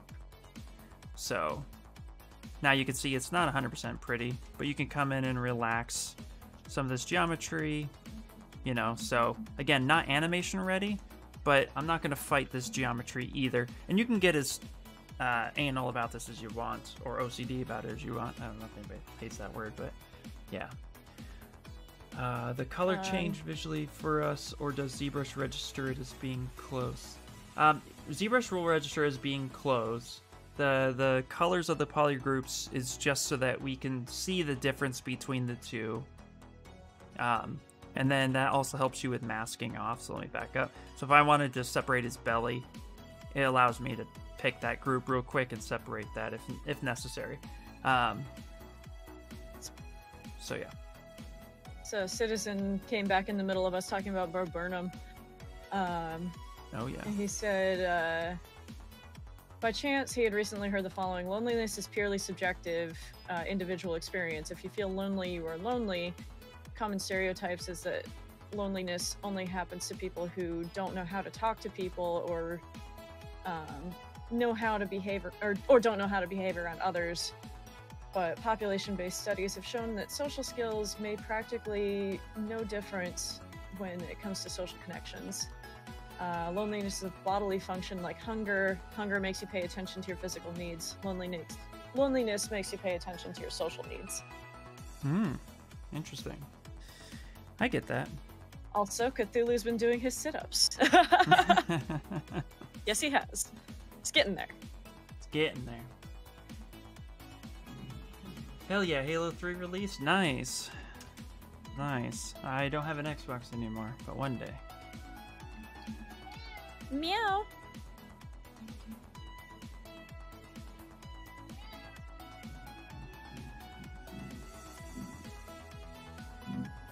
Alright. So now I can focus on getting some details in here. Yeah. I'd say I went a little overboard with some of this, but I'm okay with that. But now I can have subdivisions. Go overboard. Yeah, right. But I feel like this will be a good start. Now we can really add some detail, really punch it. Yeah. Oh, hi, kitty. How do I change Meow. those? Oh, how to change the pink groups and the groups to one blue? ZBrush will still register those two pink ones separate? No, okay, so when I hit Control W on the keyboard, it will change the color, right? If I had those multiple groups, like you saw me have earlier, that's when it will allow me to select, but right now it won't isolate that. I'd have to re-isolate those if I wanted to. The reason why I had them separate was just to get the topology to wrap how I wanted it to wrap, and kind of move around how I wanted it to move. But you can see here that was just, those groups were temporary. Sometimes you'll use polygroups for temporary things. Other times you'll use groups for long-term. So if I wanted to isolate just his hand for long-term use, then I could come in here, isolate, say, auto groups, right? Mirror and weld that so they're the exact same. So I could isolate this, Control W to pick a different group, and now I can come back permanently and grab that if I wanted to. It depends. So it's completely up to you. When I hit but then Control W it just randomly picks a color. It just depends. This noisy little girl is the reason I don't get as much done on my streams as I'd like to sometimes. Right.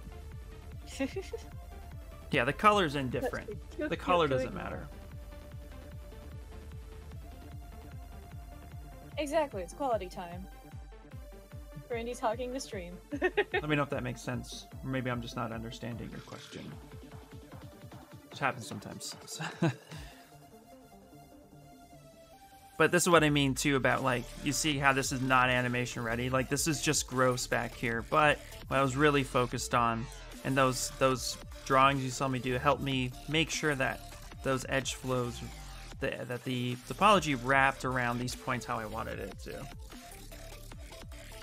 How do you isolate a single group like that? How to isolate a single group like that is you hold Control Shift and you pick the select lasso brush, which is that one right there. And then you hover over an edge, and then you click that edge. And then that edge would wrap. So then you find a good edge break, like let's say like right here. So that whole edge loop gets disappeared. And then what you do is you go down to poly groups, and then you can hit auto groups. Let's get rid of that one for a second. Then you can hit auto groups, and it'll isolate the different colors. And then what you could do from here is then hold Control Shift and pick Select Rec. So it lets you pick the whole group as you want it. Isolate those two, Control W to change it to a different polygroup color, then Control Shift tap, and now you got those groups isolated. Yeah, give me a second to convey it correctly. No worries, yeah, maybe I'm just misunderstanding you.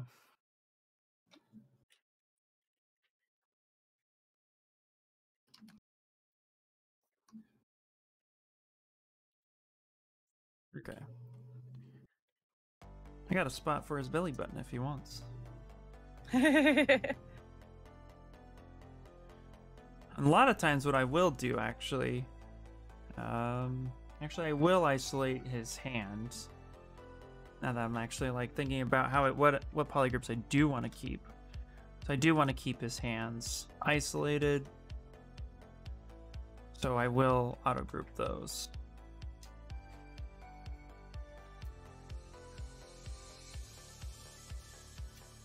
Something like that.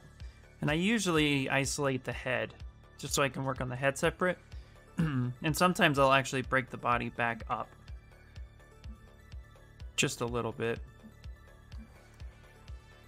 Yeah, I haven't really thought about it with this guy. Like, I didn't put thought into why I've done it this way, but I still haven't connected his head to the body.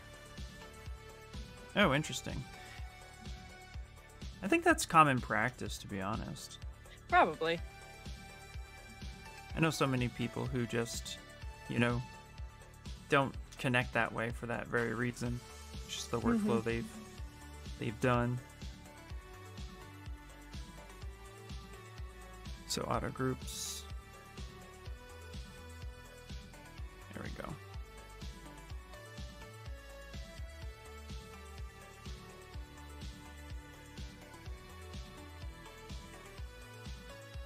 So sometimes I'll do that just to isolate, so then I can quickly select. Smart, very smart. The polygrouping. Yeah, thanks, MJ.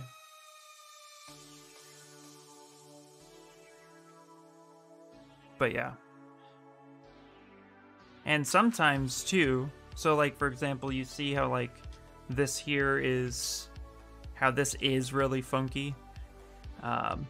Sometimes I'll run a ZBrush again, which I think you can do on a mask. Let me find out. MJ curious. Says, I'm here to chew bubblegum and collect doubloons. I'm all of bubblegum. Nice.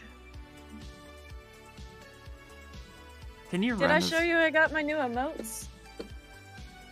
You told me about it, yeah. I have 3 now. They're all strong. You got 3? Nice. That's my new chat. Yeah, so sometimes I'll run a ZBrush again just to clean it up a little bit more. Like that. And that actually cleaned it up a lot better.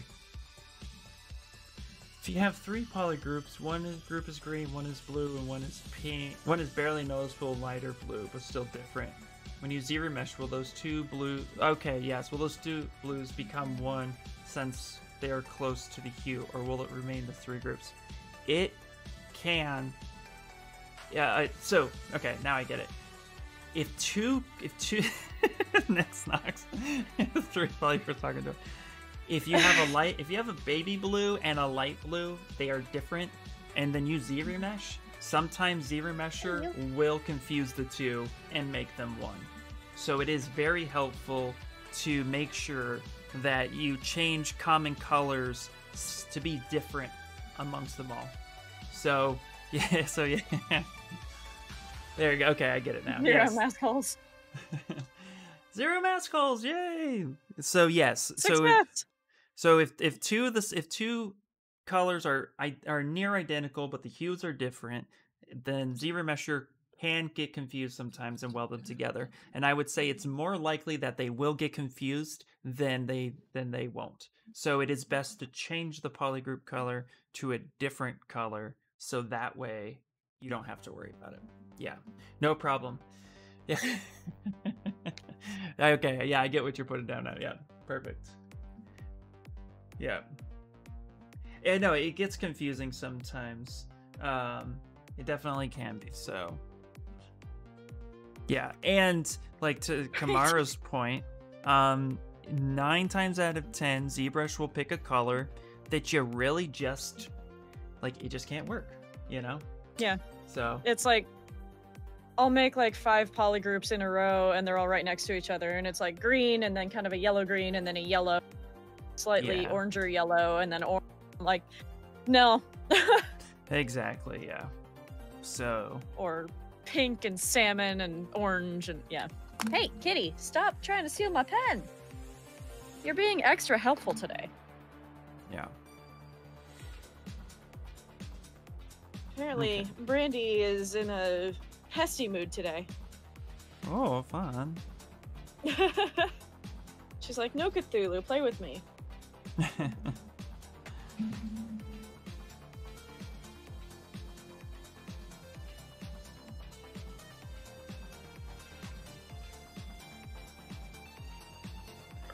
Okay, now we can really start getting into some fun detailing.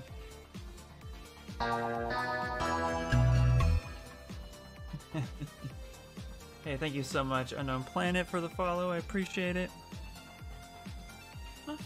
Thanks for the lurk. Go have fun, Mofafa. Yeah, I'm still working on my muscle man musculature over here. Hey, thanks so much. Still Chris. in the Dynamesh world. Live it. I pull out a Dynamesh pretty quickly, to be honest. I tend to try and stay in Dynamesh as long as I can until I need to not be, and then I'll project detail. I'm gonna back this up a little bit. I lost some information when I hit ZRemesh the other way, so let me fix that. There we go. We got sirens coming. You got sirens coming? Yeah. I always feel like I have to warn people because my old mic made it so loud. Yeah. Okay. I backed it up. Went back in time for a little bit. Actually gonna go ahead and apply the details on that.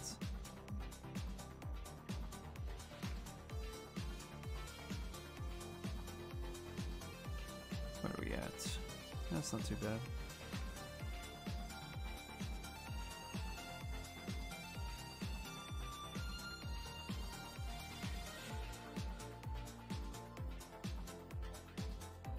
Go hit a little bit of a relaxed smooth. Don't need to smooth that heavily. Can you move your alpha when you try to apply it to a surface? Can you hold spacebar and move it around? Can I move my alpha? What do you mean?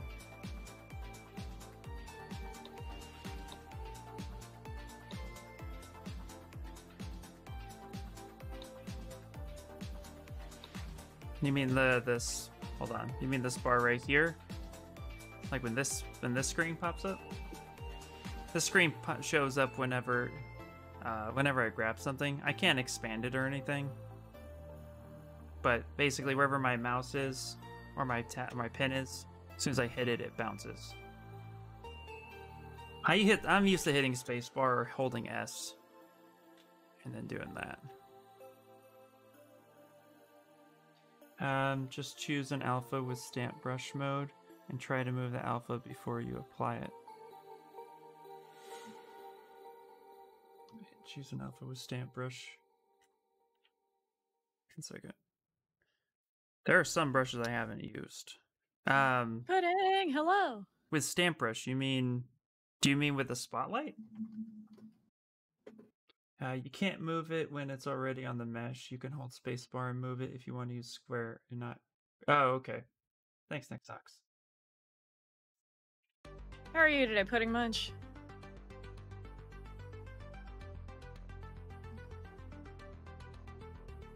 Here, get a funky alpha. No, you can't do it that way. Drag mode. Hold on. Drag rec.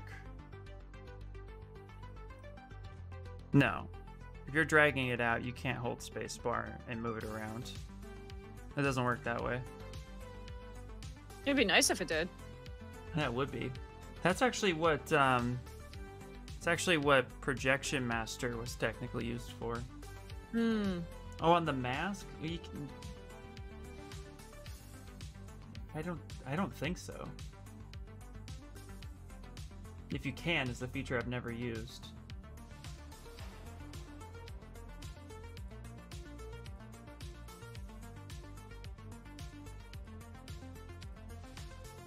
Yeah.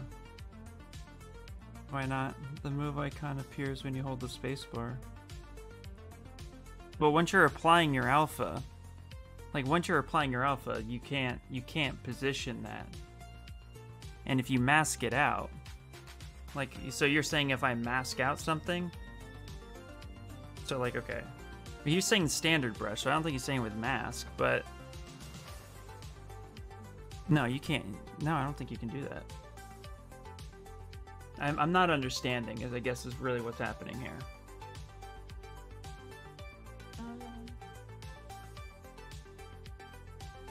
When you go to apply a mask or an alpha, you can't move it. Now, you could use spot project to then move around where you'd want to apply something, but once you apply it, it cannot be moved. You'd have to go back in time. What you could do is maybe use what's that brush? There's a clone brush now. Extractor dot or drag rec, maybe. Closest you can get with the brush is drag dot. Yeah. You didn't apply it. You hold the pen while you're dragging, but at the same time you hold space 2. You see the move icon, but it actually doesn't move.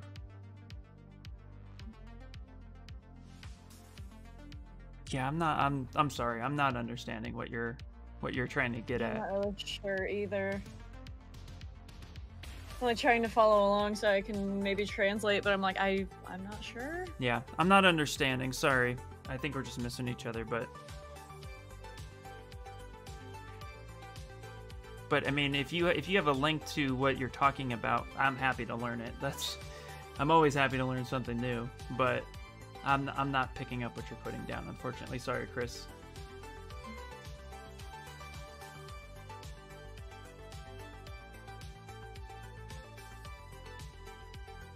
Okay, so you want me to... All right, here, hold on. I'm gonna go up in subdivision just so you can see. Ooh, not 6. No, that's too high. Let's just go up about 1 million. Okay. So I'm on the standard brush. I'm on the drag rec brush. Hold spacebar. And then, what, do you want me to switch? Are you saying hold spacebar then switch an alpha?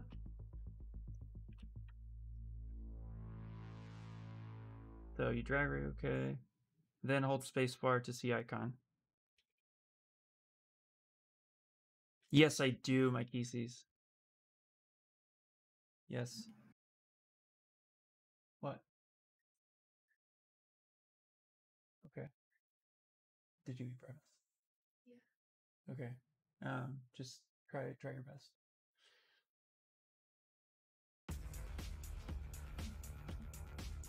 Yeah, I'm holding. So I've not let go. Hold spacebar. You cannot move it. I'm moving. I'm holding spacebar. Cannot happen. Still haven't applied it. Alphas are only meant to be dragged out.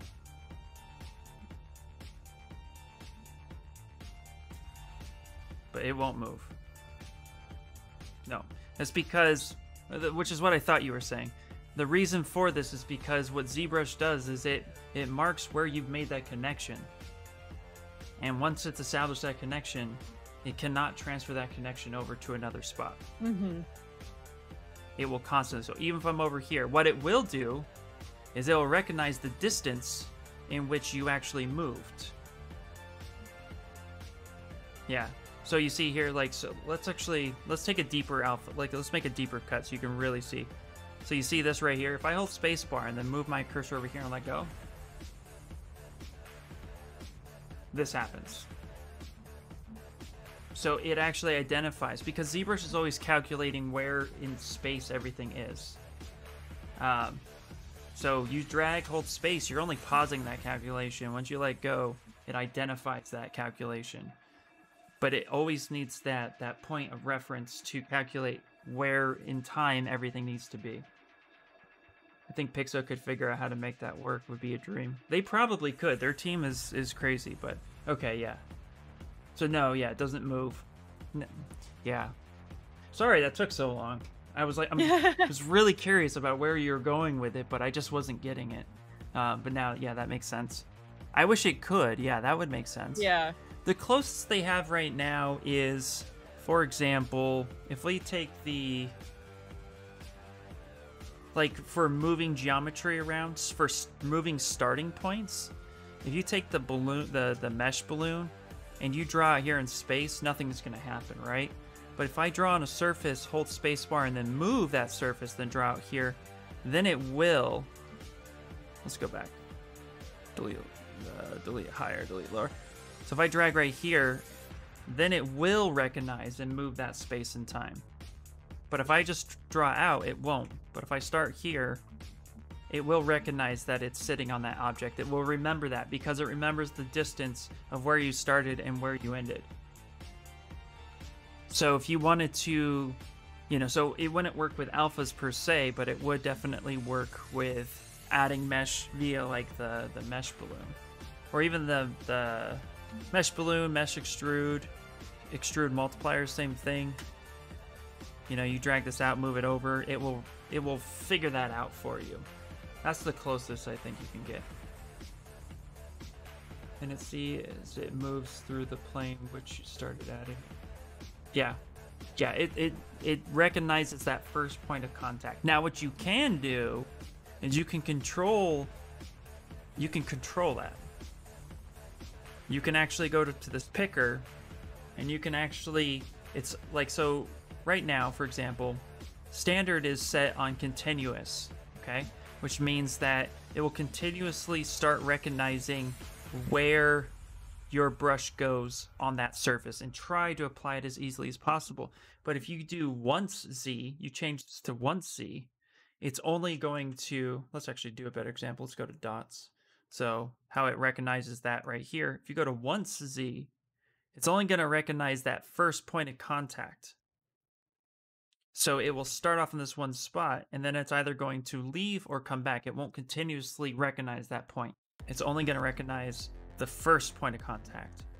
And this is actually where all the magic in ZBrush happens. It's actually this one little thing called picker, and you can adjust all of that.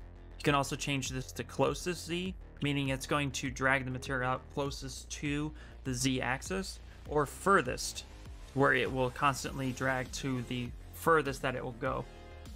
And so you can change that based on these positions, but all four of them will recognize where you start as the point in which it does the math. So that's why that makes sense why you wouldn't be able to just pick it up and move it. They would actually fundamentally have to change how this works, or create a brush that ignores these presets, or create another preset that says mask on. I have to throw this to them.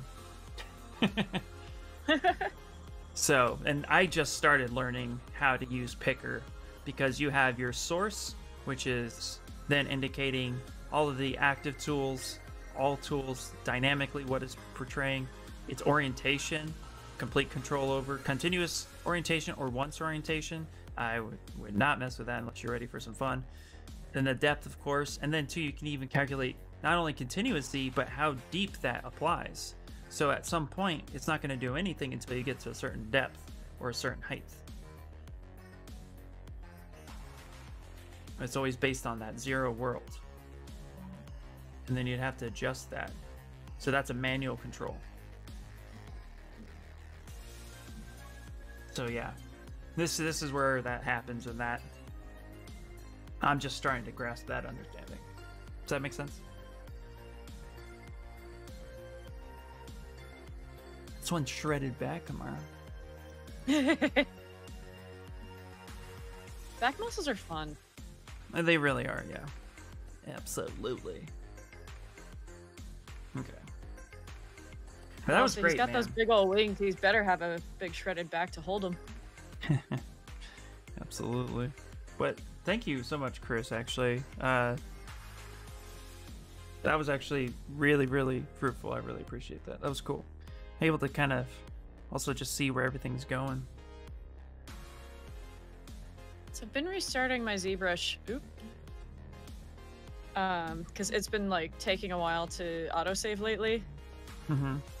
But this time when I did it, it loaded up all of my old tools again. I don't know why it keeps doing that, but I'm pretty sure that's why it's taking so long to autosave. I think I need to actually restart my computer because it's been actually over a week. Do me a favor.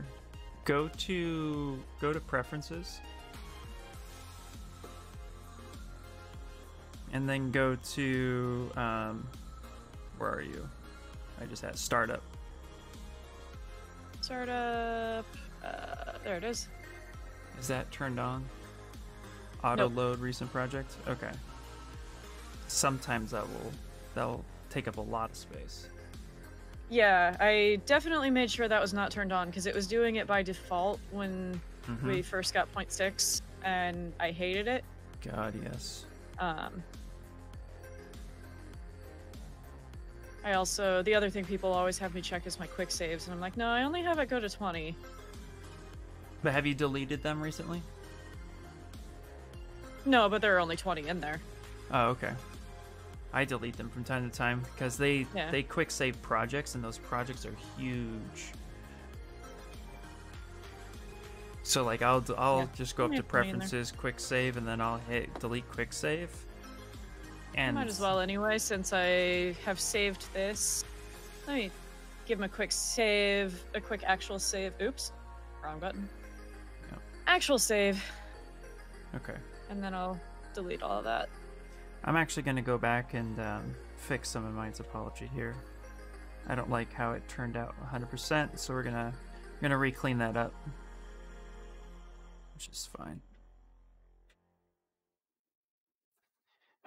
I just think my ZBrush is not working correctly because icon move appears. What? Really? Interesting. That's really fascinating. Yeah, I wish I had a better answer for you, to be honest. I really don't.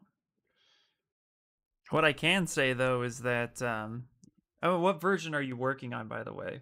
That's actually my next question, because there were a ton of bug fixes as of 0.6. Unfortunately, some new bugs got introduced, but but there's been a ton of fixes that have happened since. So it's safe to say that there might be something too that is just kind of causing you issues. Jimmy is missing. No. Kamara's not my girlfriend. Never met in person, actually. No. Live on opposite sides of the country. We do. Nope, she's just one badass artist, and I like hanging out with her. Ah. And sculpting. And vice versa. Oh, you don't have to lie.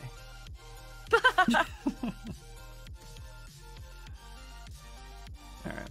I'm also going to take smooth groups here. I'm going to turn off the color. I'm going to go back in and actually clean this up a little bit. So the downside to this method is that you do have to put in some work, but I feel like it's faster than any retopo I've ever done. But when I find things that are fighting me, I tend to go back in and clean them up. You don't want to cooperate with me? I'm cleaning you up now! Yeah, exactly.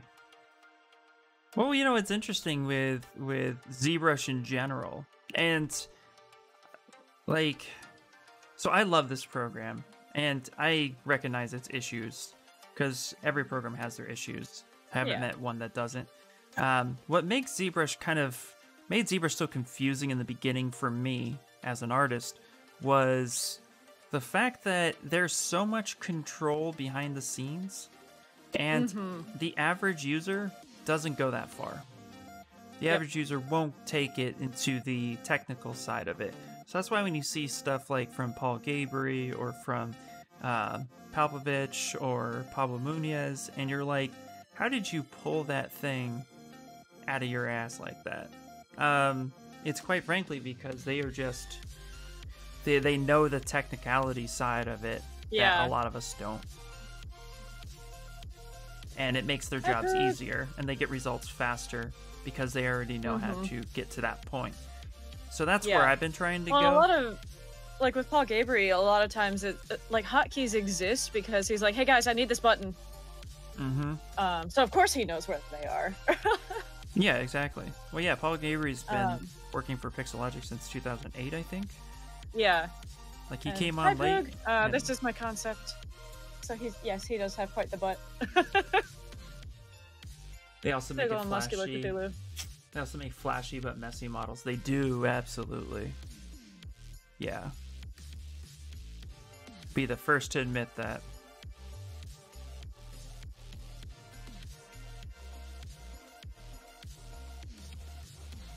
And I don't know if Streamlabs has posted this in a while. Oh, I don't have it copied. Hold on. I'm actually gonna take that. I'm actually gonna change that poly group.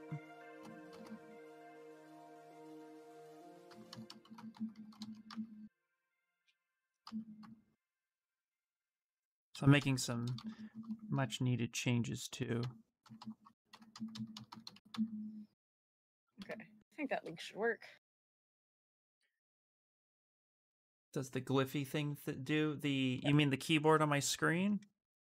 That's so you guys can see what buttons I'm typing when I'm typing it. So you can follow along when I say something. We're also looking at the backside of a Cthulhu's butt. Booty booty. If I ever wanted to get banned from Twitch, I figured out how I'm gonna do it. Cthulhu butt?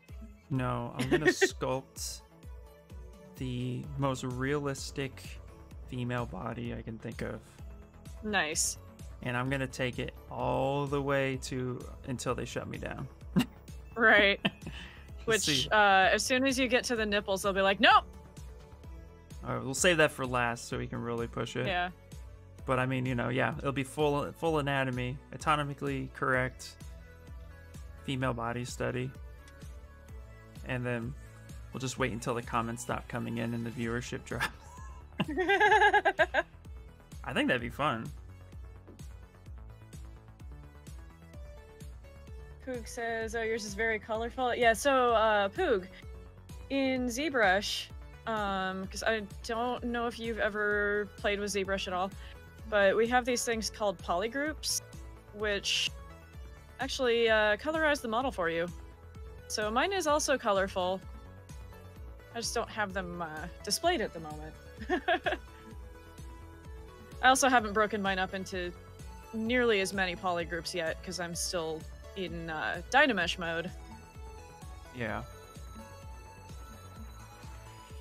So on mine, I'm basically only using the polygroups to hide things so that they're not in my way. Right. So I'm trying to get his rib cage, get the serratus muscles and such in here. So I had to hide one of his arms so I could see it. You were watching So there are multiple purposes for making different polygroups. One of them is so that I can hide things. You can also do different processes on them, like smoothing by groups, and it'll do different things. And I'm actually not entirely sure what you're doing with your polygroups right now. Are you just I'm smoothing them different out. muscle groups, or okay? Yeah, I'm really smoothing them out, getting them as clean as possible. Yeah. So that I can get better edge flow. I kind of half-assed it when I showed it off, and this is what I mean. Like, it takes a while to get it right, but it's faster than retopoing. There are a number of different reasons for using polygroups. Yeah. And my plan isn't to retopo this character, it's just to have clean edge flow. So that way, the model itself is going to be nice and clean. And the cleaner your edge flow, the smoother and crisper your model can look, the better your model looks. So you take the time to clean it up. And this method I prefer just because it's something that I've really just kind of mastered and got going and works in my pipeline. But if I plan to retopo, then I won't waste my time with this. Usually I'll just get a super high res, half-ass this, and then take it into 3D Code or something. Yeah, it depends on what I'm doing. If I want to have nice edge flow in Zbrush, now that I've done some hard surface, gotta have that nice edge flow. Yeah. Even if I'm gonna be retopoing it, I still need to have that nice edge flow because it just keeps everything else looking nice and smooth. It does, yeah. You can't have a smooth angle on something if the polygons don't follow it. Right. Hello, Pirate Pog. Hello, welcome in. Next Knock says he was watching a streamer the other day that had full-on nipple. Partnered or not partnered? Right, like, if you're partnered, you get away with a lot more. You get away with murder as a partner. Yeah. And see, there you go. Look at that. Should ask Rush about that. Yeah, I really should have, actually, yeah.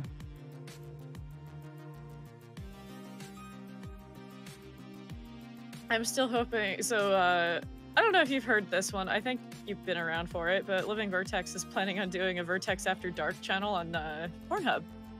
Oh, nice. And yeah, that's so he, like, basically he's just gonna sculpt boobs all day. Do it. But I guess he tried to make an account and hasn't heard back from Pornhub yet, so he's just waiting. Oh, interesting. Yeah, okay, so earlier somebody asked if the similar colors weld together, and the answer is yes. See right here, these colors are the same hue, and they actually did weld together and created some funkiness happening. So there's two different greens. I just did not want to... Is that two different colors of polygroup, or were you painting polygroups? No, it was two different... It was a slightly different... It was two different polygroup colors, but one was a slightly darker hue of a green than the other one. And so it got confused, and it completely just wrecked it. It didn't work the way I wanted it to. So now I have to back it up and then go ahead. Okay, Citizen, thanks for the lurk. What nipples?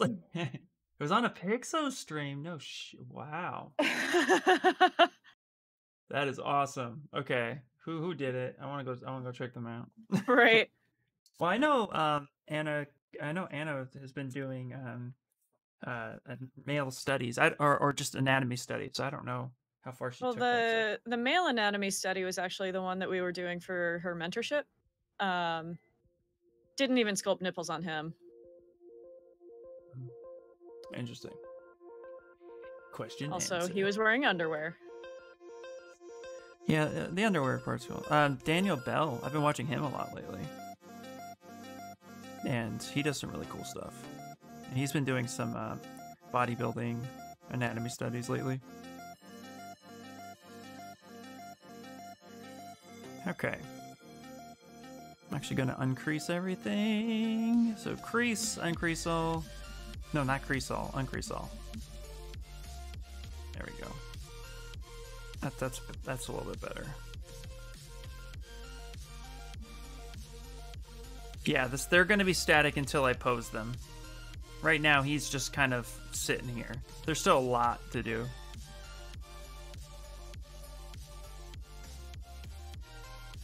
So I'm actually going to get rid of... Do I want to get rid of?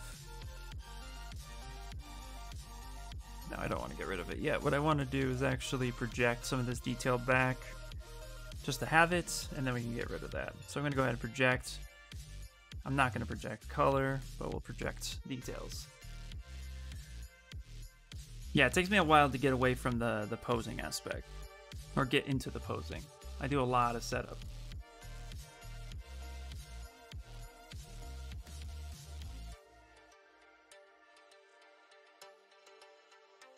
We're working kind of opposite on these, aren't we?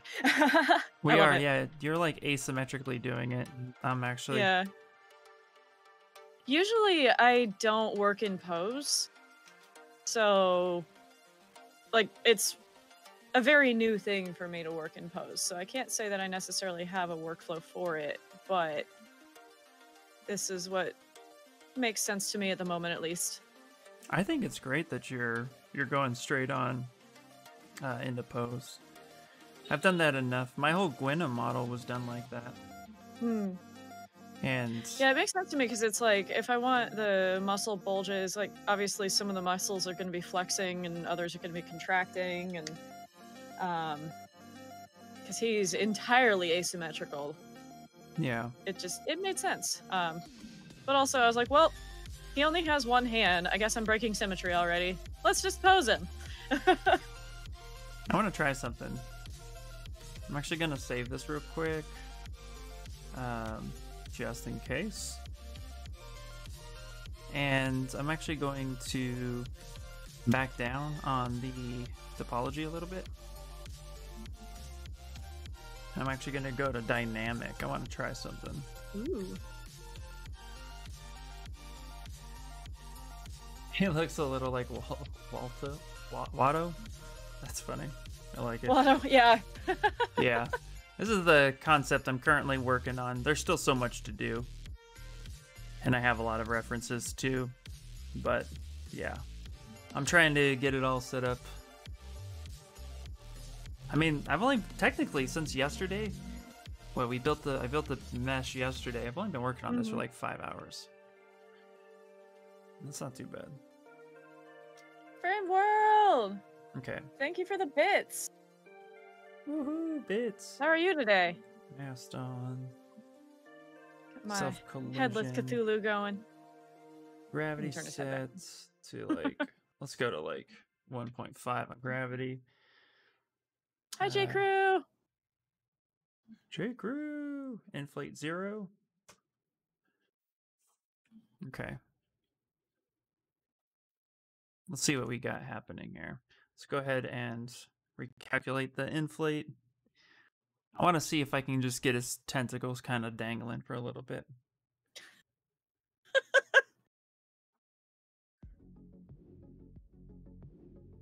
Something's running. That made me laugh a lot more than it probably should have.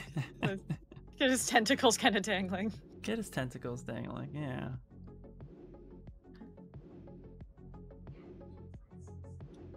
Oh, that's... Okay. I'll set the gravity up a little bit. And set direction here. Yeah, set direction there. That's too high. Let's try 3. Recalculate. Go dynamic? Yep. But he's starting to look cool. Thanks, man. I appreciate it. Yeah, I'm going to add more tentacles in the pose phase. I love how yours is like half tentacles. Yeah. Mine has 5. One is his arm, and then he's got 4 on his face. Yeah, there's like a total of 8 or 9 that my guy's gonna have.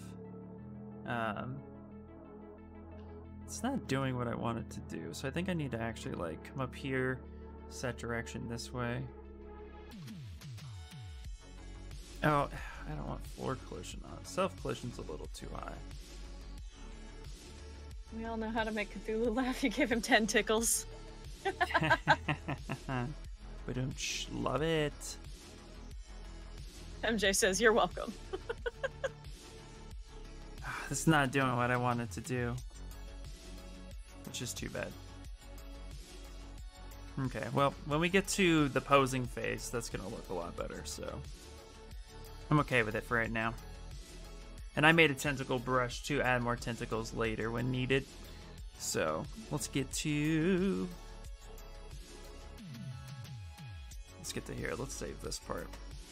I can't stop laughing at how just kind of, compared to the rest of this Cthulhu, just how derpy his little feet are.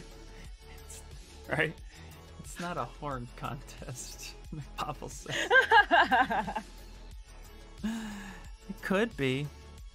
Alright, wings. Let's get to the wings. These wings are gross, and we need to kind of figure this out a little bit.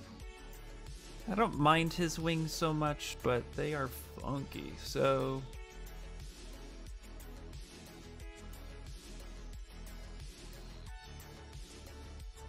let's work on this a little bit.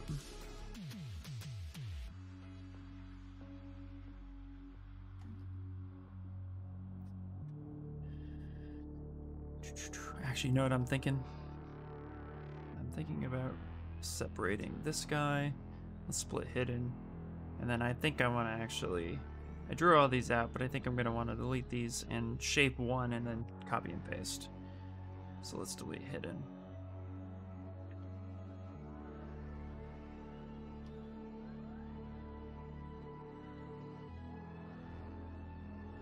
I think your masking was backwards. No, it was just, it was moving on mask. So which means if you have it on mask, it's gonna, whatever's mask is gonna move, but it was just kind of floating there in space and kind of colliding with itself. So, it's okay. My heart wasn't set on what was happening there, so.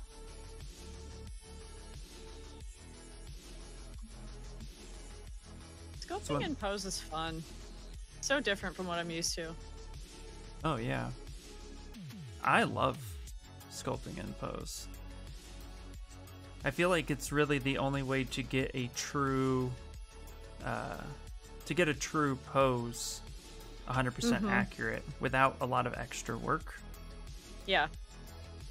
But at the same time, I've seen some very talented artists that can pose from T-pose really well. Usually they're called animators. I was gonna say, how many of them are animators? How many of them are using things like blend shapes and not just moving stuff into place? And exactly, yeah. So, you know. But for static statues, I feel like the only way to really nail the pose is to, even if you start in T-pose, you're gonna break it. You're gonna break your model, and that's okay. Break that model. Push it as far as it can go, and then after that you should be fine.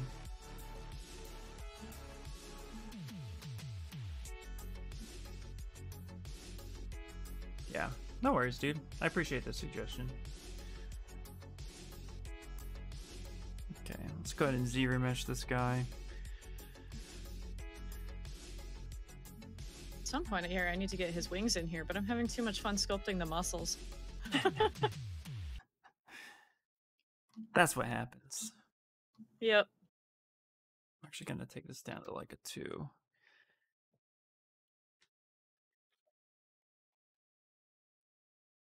So I usually have like Gotta fix his hand too.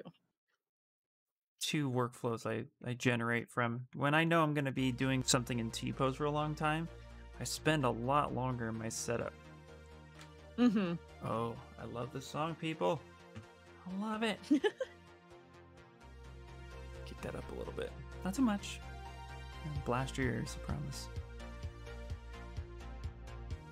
Okay. I'm gonna look at some other Cthulhu wings, because I can't register that information too well on what's happening. His arm needs to be a little longer, doesn't it? Yeah.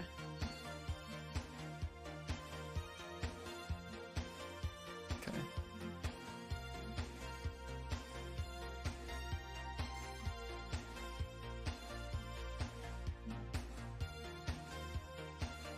So I'm gonna make a change to mine and make these wings a little bit more,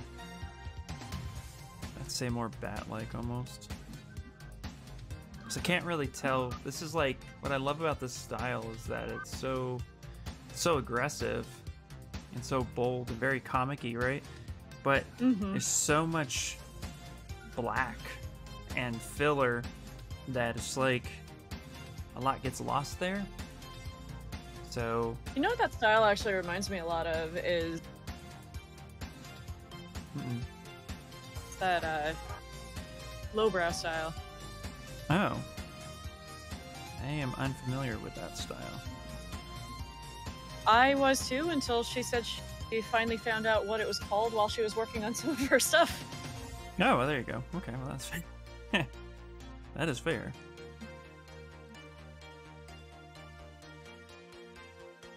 So I'm going to do something more like that. I'm actually going to auto groups in the mirror and weld just so they're all the same color. Then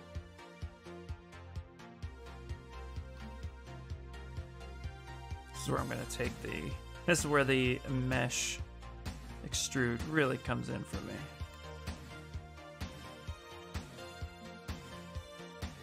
And we're going to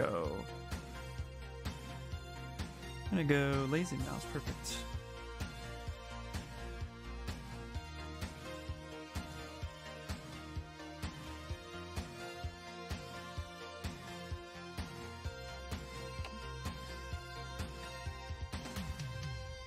My backer, let's go. There it is. Okay.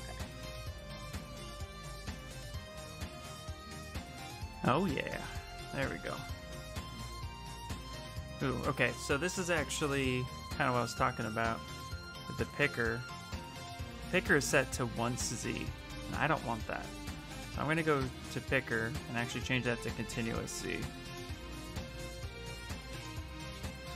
I'm going to move that over here. I'm going to start drawing this on there.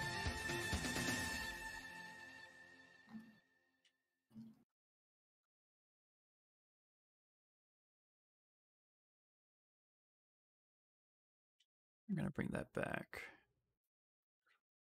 Something like that. Okay, great. That's what I wanted to do, but let's stretch this out. So with this continuously, so this is a little trick. If you want your mesh to be a certain shape and to have a certain flow to it, start drawing on a shape that you want it to be on.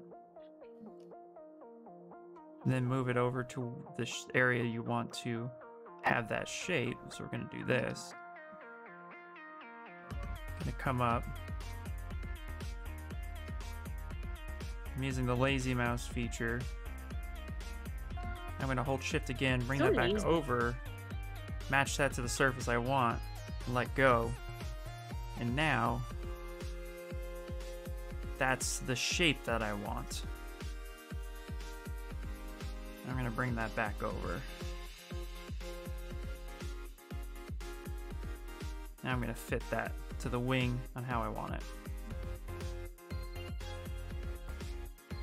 So it's a really cool way to get the flow and the shape of it without fighting too much. You're welcome. Yeah, no problem. And then we can go pop that in there. Wings are difficult by nature. Mm-hmm. Are you doing wings on yours yet? Have you done them? I haven't yet. I'm going to. I just keep getting distracted by, oh yeah, this muscle. Oh yeah, this muscle. Oh yeah, I should probably like fix his hand. He will have wings, and his tentacles will actually look like tentacles. I think you're right. I think you have OCD. Yeah, it's part of the ADHD. That is okay. I love all the different styles in which people do things. Yeah, it's fun working on, like, obviously not the same Cthulhu, but we're working on similar projects. And just seeing how, like, almost opposite we're working. Yeah, it's really cool. This is why I've always, like, advocated, like, gaining inspiration from other artists, but not copying other artists. You know, like, I love Raphael Grassetti. He was one of my first real big inspirations in the art world. But I was always I never wanted to emulate what he's doing, but I definitely wanted to learn from it. Yeah, like, I've watched, bringing Shane Olsen back up. I've watched his method a lot. I've never actually done quite his blockout method, but it's really useful to know that method and to kind of have it in the back of my mind while I'm doing what I do. Yeah. Hello! Have I done one Cthulhu a year at least? Almost, yeah. In fact, This is my first Cthulhu. this is. I don't know if I have the file anymore, but I can show you guys. This is the first Cthulhu I ever sculpted. I think my second year into ZBrush. Like plop over there. Let's go full screen. And I had him painted. Little baby Cthulhu. Back here.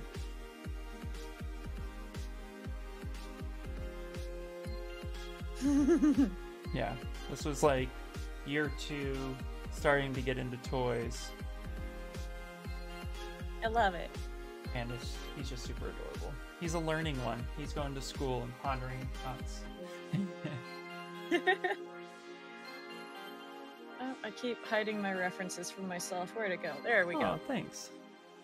Yeah, he's adorable. Yeah, I wanted to take him to Designer Con, but the guy I was working with didn't think he was adorable enough to sell. Aw. And I was like, that's okay.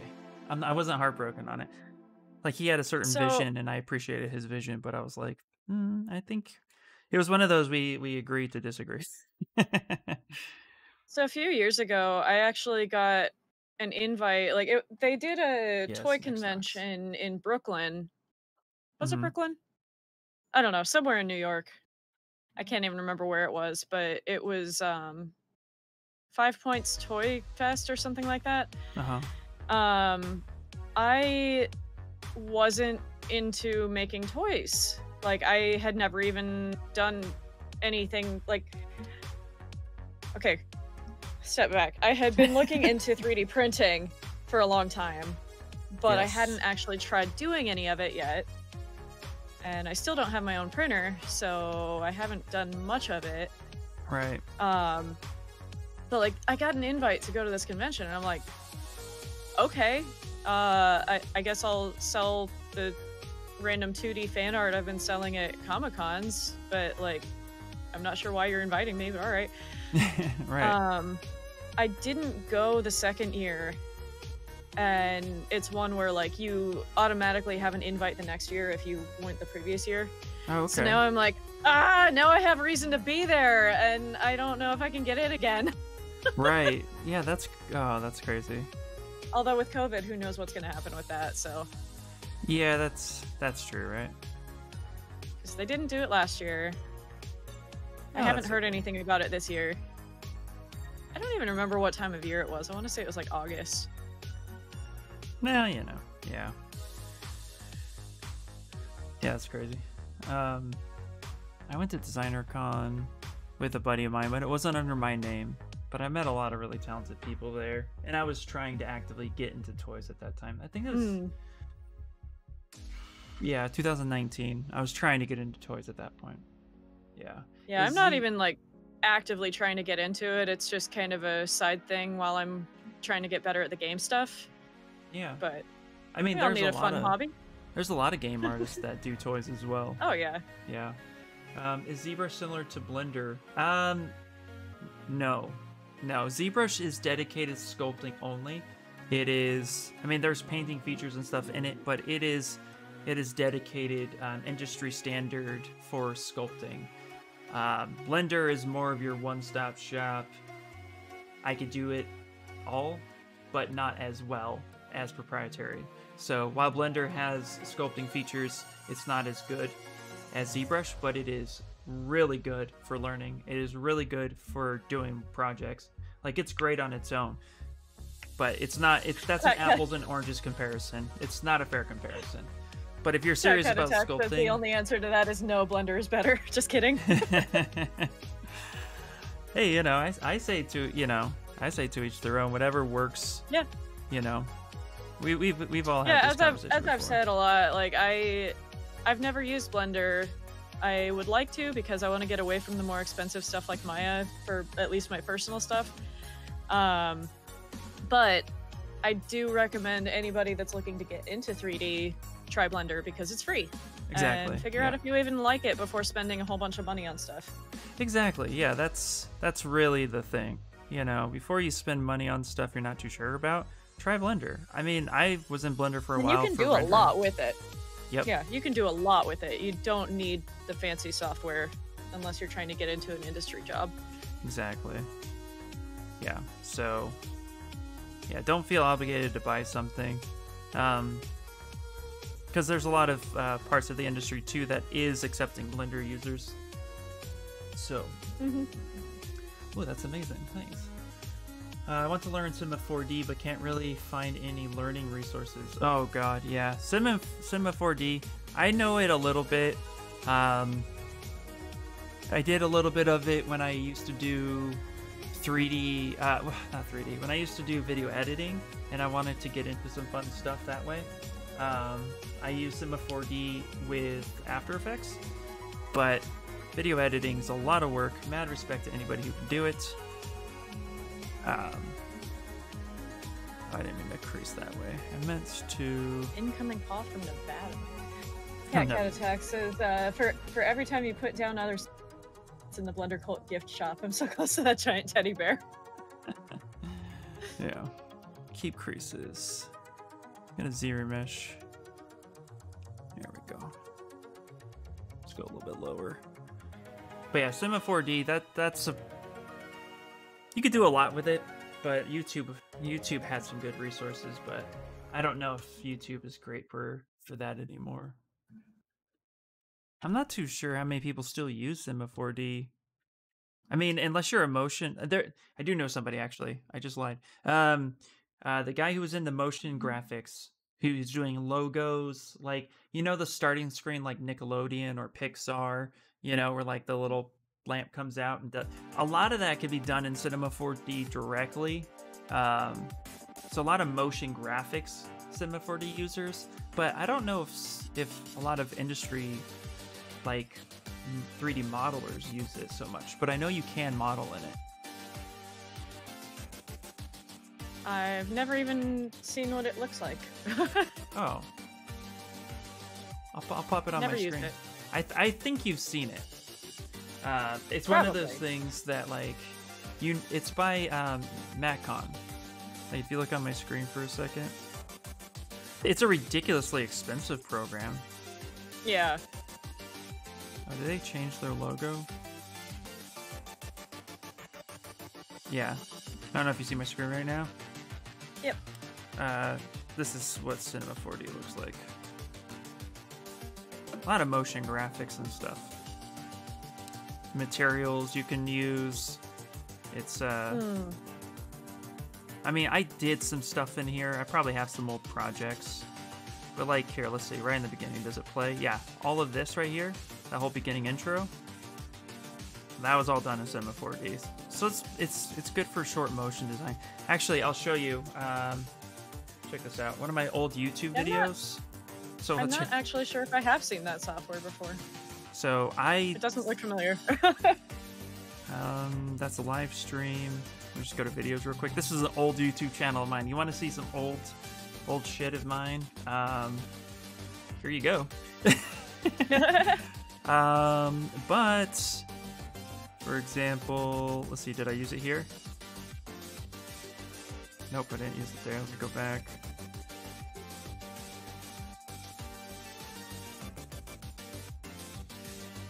Is it this video? Nope, not that one. Maybe it was. Yeah, okay. So, here, I'm going to pause my music for a second. Oh, that's loud. This was all done in Cinema 4D. I built this. Took me like a week to build that intro. So that's what Cinema 4D can do, for those who are wondering. So I know a little bit about it, but yeah, it's funky. It's a very inactive channel, Ryan, but yeah, have fun with that. There's some pretty embarrassing stuff on there, I guarantee it. But I don't mind. I find that funny. My YouTube channel right now has 2 private videos. One of them from when my water heater exploded, so I was just like taking video evidence of everything in my closet getting soaking wet. Yeah. And I put it on YouTube just so I wouldn't lose the video somehow. But it's private. And the other one is a friend of mine got video of me doing heavy metal karaoke. Nice. And I don't know why I put it on YouTube and then set it to private, but it's like, it's there if I ever feel like embarrassing myself. Yeah. Yeah, guys, that profile pic, that was a selfie. I'm not even kidding you. I took that photo myself with my Canon. Yeah, my SD. Twitch picture is a selfie. Yeah. I haven't made myself a logo or anything yet. Oh, well, did you see the photo they're talking about, Kamara? Yeah. Okay. I mean, what sells me better than that? That's all I'm gonna say.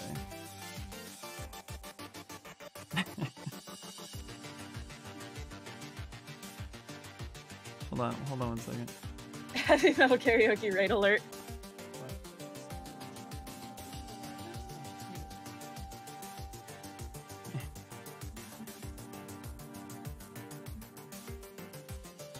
I forgot I hid part of the mesh. I was like, why do you not work?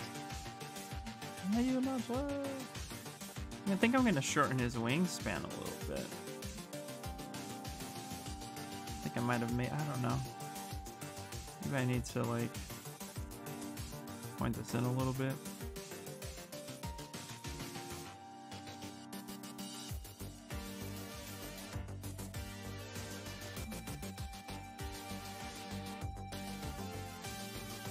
I keep trying to re-dynamesh, but I have things hidden. You keep trying to dynamite. That's funny. I'm like, why is it not working? Oh, because it's hidden. Why is it not working? Oh, because it's hidden. Did this in Cinema 4D. It was messing with the software. This is a real painting being projected into the. Oh, right. I have to verify that it's me. Yep, I verify. Oh boy. Hold on. Where is it? Hold on. Need to hide that for a second.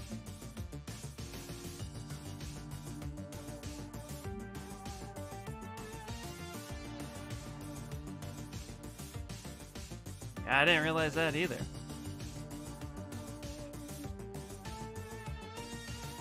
Alright, next Nox did this.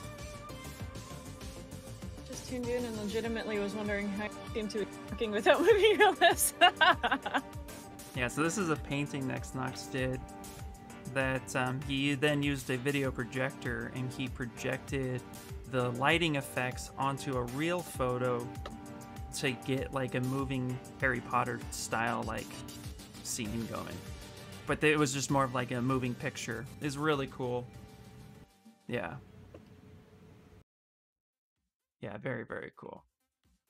Admiral Supernova, I'm co-streaming with IR Sculpt, so that's the voice you're hearing. And I just posted our multi-stream link. You're welcome to watch us there, or watch both of us separately, or just stay here, whatever you want to do. Whatever. You do you. Happy to have you. Also, since I keep forgetting to post it, I'm going to post my Discord link again. I'm thinking about it right now. There we go. Yep. Ooh, just Nightbot that time. Oh. Oh, nope, there's Streamlabs. Okay. My bots are arguing. That's okay. Let them argue. Alright, I need to figure out how many wings, like how big I want his wingspan to be. Yeah, that's going to be an interesting one for mine because I can only barely see part of his wings just from the crop of the image. So I get to make up most of his wings. See, yeah, that's kind of what I get to do too. I'm happy about that. Mm-hmm. What I'm gonna do is actually kind of scale this part down and maybe stretch this one around. Let me hide his body. He's just in the way. He's just in the way. Wee! Actually, you know what? There we go. Remember that thing I said I was gonna do? Never mind. Let me stretch that over that way for a second. Give me some space to work. Give me some space to work. Sixel, hello. Okay. What I'm going to do is actually start drawing it here.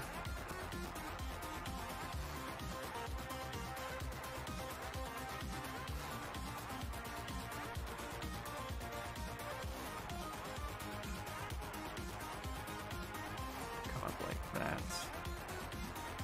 Back here. Pop that there. That's what I'm talking about. Really hit him.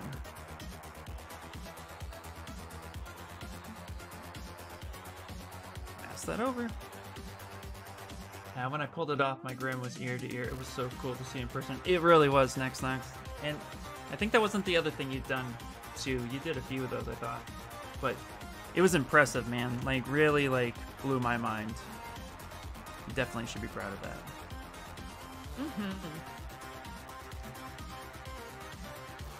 Have you ever made a figure for EG's sideshow? I've never made a sideshow figure, no.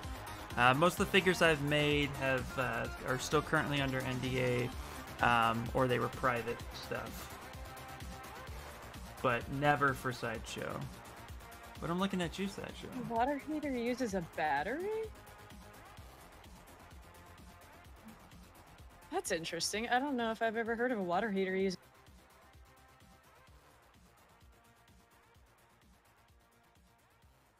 But hooray, it's working.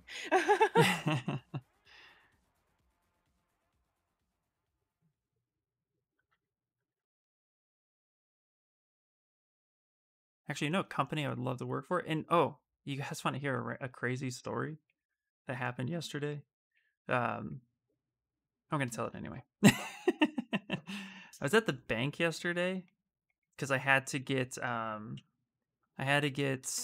my business bank account open officially. And anyway, I was there, and the lady who took my appointment I was like the last appointment. And the lady who took my appointment, she was there kind of just hanging out as I was waiting. And then the main account lady came in. She's like, oh, you know, where's your business, like, where's your business license, all that other stuff. And I was like, oh, it's here. Here's my business license. And then she was like, oh, okay, Ian Robinson Arts LLC, you know. She's like, what do you do? I'm like, I'm a digital sculptor. And I also teach Zbrush on Pixelogic. And the lady who was outside stopped in front of the door. She came in. She was like, I'm sorry, I don't mean to interrupt. What do you do? And I was like, I'm a digital sculptor and Zbrush teacher. And she was like, okay, my husband works at Gentle Giants. And I was like, ooh. Oh yeah? And she was like, yeah. And she told me his name and stuff. And I've met him before, actually, which is funny because I applied to Gentle Giants like 2 years ago. It just wasn't a good fit at the time because they weren't looking for artists, unfortunately, at the moment. But and honestly, I don't think I had the skill back then to do what I wanted to do or what they were doing. But I digress. Anyway, and so she was like, "Oh, that's amazing," and she was like, "It's so funny because that world is so small." She's like, "So Pixelogic, what day do you stream?" And I'm like, "Oh, I stream every Sunday at 5." And she was just like, "Oh, that's awesome." She's like, I'm gonna stop by and check you out and like see what you're doing and stuff. And at that moment, awesome. I thought, damn it, I needed a business card. Right. So, but she was like, I'm so sorry, I didn't mean to interrupt. She's like, I don't know anybody else in that world. She's like, just my husband who does it. She's like, I don't know anybody else who does it. So it's so cool to like just listen to, to that there's somebody else out there. And I'm like, well, yeah, I'm like, it is there's dozens of us. Like there is definitely, it's a small world for sure. Yeah. So I can get the excitement of like, oh my God, that's crazy. But yeah, it was pretty funny. But I was a little like, for a second, I was like, oh, okay, I see. Okay. Like I wasn't quite sure where the conversation was going. Right. So that was pretty funny. I had a good laugh. It was. Yeah, cat attack. Like I said, there's dozens of us. Yeah, there really is. Yep. So, but yeah, like You know, I think of Sideshow and Gentle Giants, and I just think the best of the best, you know? And I would love to one day. If anybody knows anybody working for Gentle Giants, just you know. Now, I guess the real question is, would it be weird if I went back and be like, hey, you know, here's my, you know, it was one of those weird moments. It's like, right. Yeah, it was so bizarre. Yeah. You have the, like, sort of kind of replaying the conversation in your head, wondering if it could have gone differently, sort of thing. Yeah, you know. So it was very cool and bizarre, and I hope she does stop by. Like I told her, I'm like, people know me as Ira Sculpts online, so you know. Yeah, that'd be really cool. I'm hoping that my username is pretty like catchy. Literally, your name on social media is on a little 3.5 stock. Goes a long way. It does, yeah. Always carry at least 5. That's just, yeah. I should really like. I know somebody who can help me print a couple things too, so I should design a business. That's what I'm going to do today. I'm going to do a YouTube video today about polygroup it, and I'm going to design a business card. Just to even have that information. So there you go. And I'll get some of those printed. I actually went on Instagram yesterday because Instagram lets you change your handle. I don't think Twitter does, but I went on Instagram and I was like, maybe I should make it at Kimara. And then have my real name on there somewhere. Yeah. And I tried to, and then I discovered Kimara's already taken on Instagram, and I'm like, by who? It's just like some girl who has like 20 posts and like 30 followers, and I'm like, well, okay. Maybe I'll contact her sometime in the future if I really care that much. I'd be like, can I have the name? Yeah, Ryan. I'll definitely shoot you. What Twitter does? I'll have to change it on Twitter because there is no @Kimara on Twitter. I checked that too because I was thinking about making a new email account so I could claim that. But if I can just change my existing account, that's better. Because you can change your name. I didn't know you could change the actual handle. Yeah, you could change the actual handle. You only get one like. On Twitter, well, on Twitter you can change it whenever you want. Twitch you can change it once in a while, but just be careful with that. Well, Twitch I already have the right name, so. Yeah, but no, you can change it. It's pretty simple. Yeah, I'll need to look at how to actually change it on Twitter because Instagram is super easy. It's just that somebody else already has the name. Oh, I think I could tell you actually because I did it because I used to be when I first created my Twitter, the Twitter I'm using now, when I first created it, it was actually called Subtool Master. I'm so stupid. Anyway, and then it was obscure enough. I didn't think anybody was gonna care.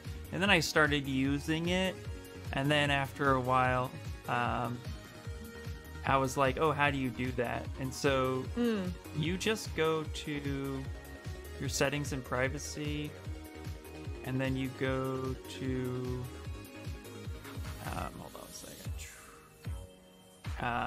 You go to setting privacies, then you go to your account information, and then there's a username. Okay. And then under there, just type in your new username. He'll give you suggestions on what they think it can be done. So you just type it in, and then it'll tell you if it's available or whatnot, and then you just save it. And everything automatically saves under that new thing, so even your backlogs get changed, so you don't lose any tweets. So and Sixel, I could do Kimara art or something like that, but the main reason for wanting to change all of them is just so I can tell people, oh yeah, I'm at Kimara on everything.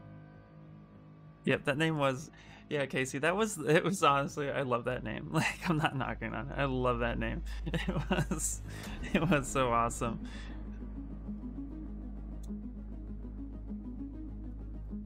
But now I'm branded. Trying to move away from Next Knox for anything art career related, hence Travis Jackson Designs. Nice and long-winded. Nice. Yeah, I, for a long time, I've been kind of debating whether I wanted to go with my real name, Kimara for all my art-related stuff, because it's like career-related things. They're probably gonna want to know my real name. Yes. But then I started streaming as Kimara, and like I'm starting to make a little bit of a name for myself. Not like I'm famous or something, but people know me as Kimara. So I figure so long as my real name is on the account somehow, having it be at Kimara makes sense. Right. Yeah. Like my ArtStation, I actually made it like 8 years ago when ArtStation was kind of just up and coming. And I made it as my ArtStation profile name is Kimara, but then if you actually go to my account, it says my real name. Yeah. So that way people can search me as either name. Yep. No, it's great. Yeah, when I was coming up with Iris sculpts, I wanted it to be simple, catchy, but also I figured I had to be me on the I figured I had to have Ian Robinson, you know. So I just kind of I was like, let me figure out something. And honestly, when I came up with it, I thought, oh, that's not good. Yeah. I didn't like it at first. Yeah. Kimara, so you know, a lot of people are like, oh, you should go by whatever people identify you as or whatever you go by. I'm like, I kind of go by both. Depends on who's talking to me and in what situation. Yeah. Like, I know people in real life who call me Kim or Kimara. My name is not Kim. What? Blowing my mind. But I also know people that,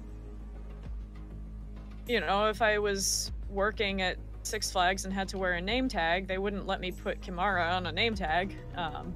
Really? Why not? That's funny. I worked retail at one point, and they said put whatever name you want to be identified as. And there was a lot of Six women Flags is really... Six Flags is so ridiculously strict about stupid things. Sounds like it. Like, we had a handful of trans or non-binary people working for us, and Wardrobe, so the people that we got the name tags from, it was Wardrobe. They wouldn't let people put their chosen names on their name tags, and it's like, okay, well, this person is male. We're not gonna make him put Ashley on his name tag. Like, right. Yeah. Yeah, I love the progress you made on the Cthulhu. Thanks. Yeah, that's funny. How do you actually manage to make a live stream for Pixelogic? You have to apply. So if you think you have what it takes, then you basically shoot them an email, and then you turn around and just kind of tell them what you would want to do. I'll tell you right now, if you're an environment artist and you think you can use Zbrush to really showcase how to do environments well, there is a lack of environment artists. So if you're an environment artist and you think you can want to stream for, if you can use ZBrush well and you can basically showcase how you do it and talk about how you do it, you're gold. Yeah, they're definitely looking for that too. But you have to apply, and then they vet you out and they look at your socials, they take a look at your portfolio, they talk to you for a little bit, and then they basically just kind of, they decide if you fit in or not, you know. And then you work out with them all the good deals. Yeah, huge time lag. I actually thought about going into an environment art at one point when I was still new to everything, mostly because I could find a lot more listings for environment artists because there are just fewer of them. But I got that zoology degree. Actually, I have a few projects that I want to do that include like some foliage and trees and stuff like that. But I don't want to showcase anything I don't know how to do 100%. So once I get a little bit better at that, I'm definitely going to start bringing that to the table. Nice. But I've sculpted a few trees. I've sculpted actually quite a few different landmarks, rocks, and stuff like that. But nothing really big, because most of everything I do is for 3D printing or some sort of prototype, and you can't print grass. Just yeah. not really something you can do. But that doesn't mean you can't design, and that's where fiber mesh and stuff really comes into play. So I'm thinking about maybe kicking up a little bit more of that knowledge, because there's definitely a good amount of hard surface modelers. Obviously, the majority are character modelers of some sort. There's just a lot of different industries. One of the things I love about A-Cube, if you guys don't know her, she's actually streaming today on Pixo. She does a lot of concept artist stuff. She'll concept on the fly. And 3D concept art is so fun. Yep. It's very difficult, though. You really got to know your stuff. My face says that sounds like quitter talk. What sounds like quitter talk? I'm not I think not being able to print grass. Fair enough. I take it. Thanks. Is it paid for by Pixelogic? You work all that out with Pixelogic. Yeah. Yeah, that's something that I had never even considered maybe wanting to do something like that, streaming for Pixo, but then I saw you start doing it, and I'm like, oh, maybe that could be a goal. It really is. I love it. Because teaching is what I wanted to do. I knew I wanted to teach. I love teaching. I knew I wanted to teach, but I knew I wanted to also get into toys. I don't mind getting into games either. Like, I make the statement, games is just not my priority, but yeah, definitely don't mind wanting to get into it. Yeah, and same here. Like, my priority is games. I'm not wanting to do toys. Yeah, had to do hair cards. Hair cards are a thing of the past. I think that's going around. I think hair cards are leaving too, but I don't know. They are still being used, but yeah, I think they're starting to go away. Yeah, there's some really cool stuff that's happening. I've seen some really impressive hair tutorials on in Maya that don't even use hair cards anymore. But anyway, I knew I wanted to get into. Makes me happy because I've never been good at hair cards. Hair cards suck, man. You're projecting a texture. I did it for class. I don't want to do it again. Me either, and I'm trying to be a creature artist. Right, there you go. Anyway, so yeah, I knew I wanted to teach, and I knew I wanted to get into sculpting in general. Toys, statues, memorial pieces, anything statue related. I mean, I even applied to a mint agency to maybe sculpt coins. Still waiting on that. That'd be cool. But at the end of the day, yeah, I knew that's what I wanted to do. So when I heard of the Pixelogic stream team about 3 years ago, I was like, that is a goal of mine, and I made that a goal. So, and that goal's been achieved and ever growing, and I'm actually still kind of blown away by that. Yeah, that's awesome. So, because yeah, I had only started watching you like shortly before that happened. So when all of a sudden you're like, oh, by the way, I was like, what? That's awesome. Yeah, it was a trip. It took like 3 months of conversations back and forth and timing, because they were just starting to release so much of what was going on. And so, yeah, it was crazy. Yeah, when I was first, when I first joined Anna's mentorship, she gave us all a questionnaire that was just kind of like a getting to know us, trying to figure out what our goals are, all that kind of stuff. And for mine, one of my goals, which I hadn't really given it a whole lot of thought, and then all of a sudden it just kind of happened to cross my mind, and I was like, yeah, this sounds like a good goal. And the more I think about it, the more I'm like, yeah, I definitely want it to be a goal, is to have my own mentorship one day, and to be like the teacher, or the student becoming the teacher sort of thing. Yeah. And you could do that very easily. And then getting to know more and more of the Pixo streamers and all that, I'm like, oh yeah. Yeah. No, that's great. Like, yeah, I love watching your streams and stuff. And when people ask you, you break stuff down really, really well. Again, it's just having that ability to do so is very helpful. You know? Yeah. So. Sometimes when I'm telling stories, I have to take myself back a step because my ADD brain is just like, everybody already knows the first 20 steps of the story, right? Wait, no, they do not. Yeah. But yeah, when I'm showing people how to do stuff, I can usually go back to the beginning. Yeah.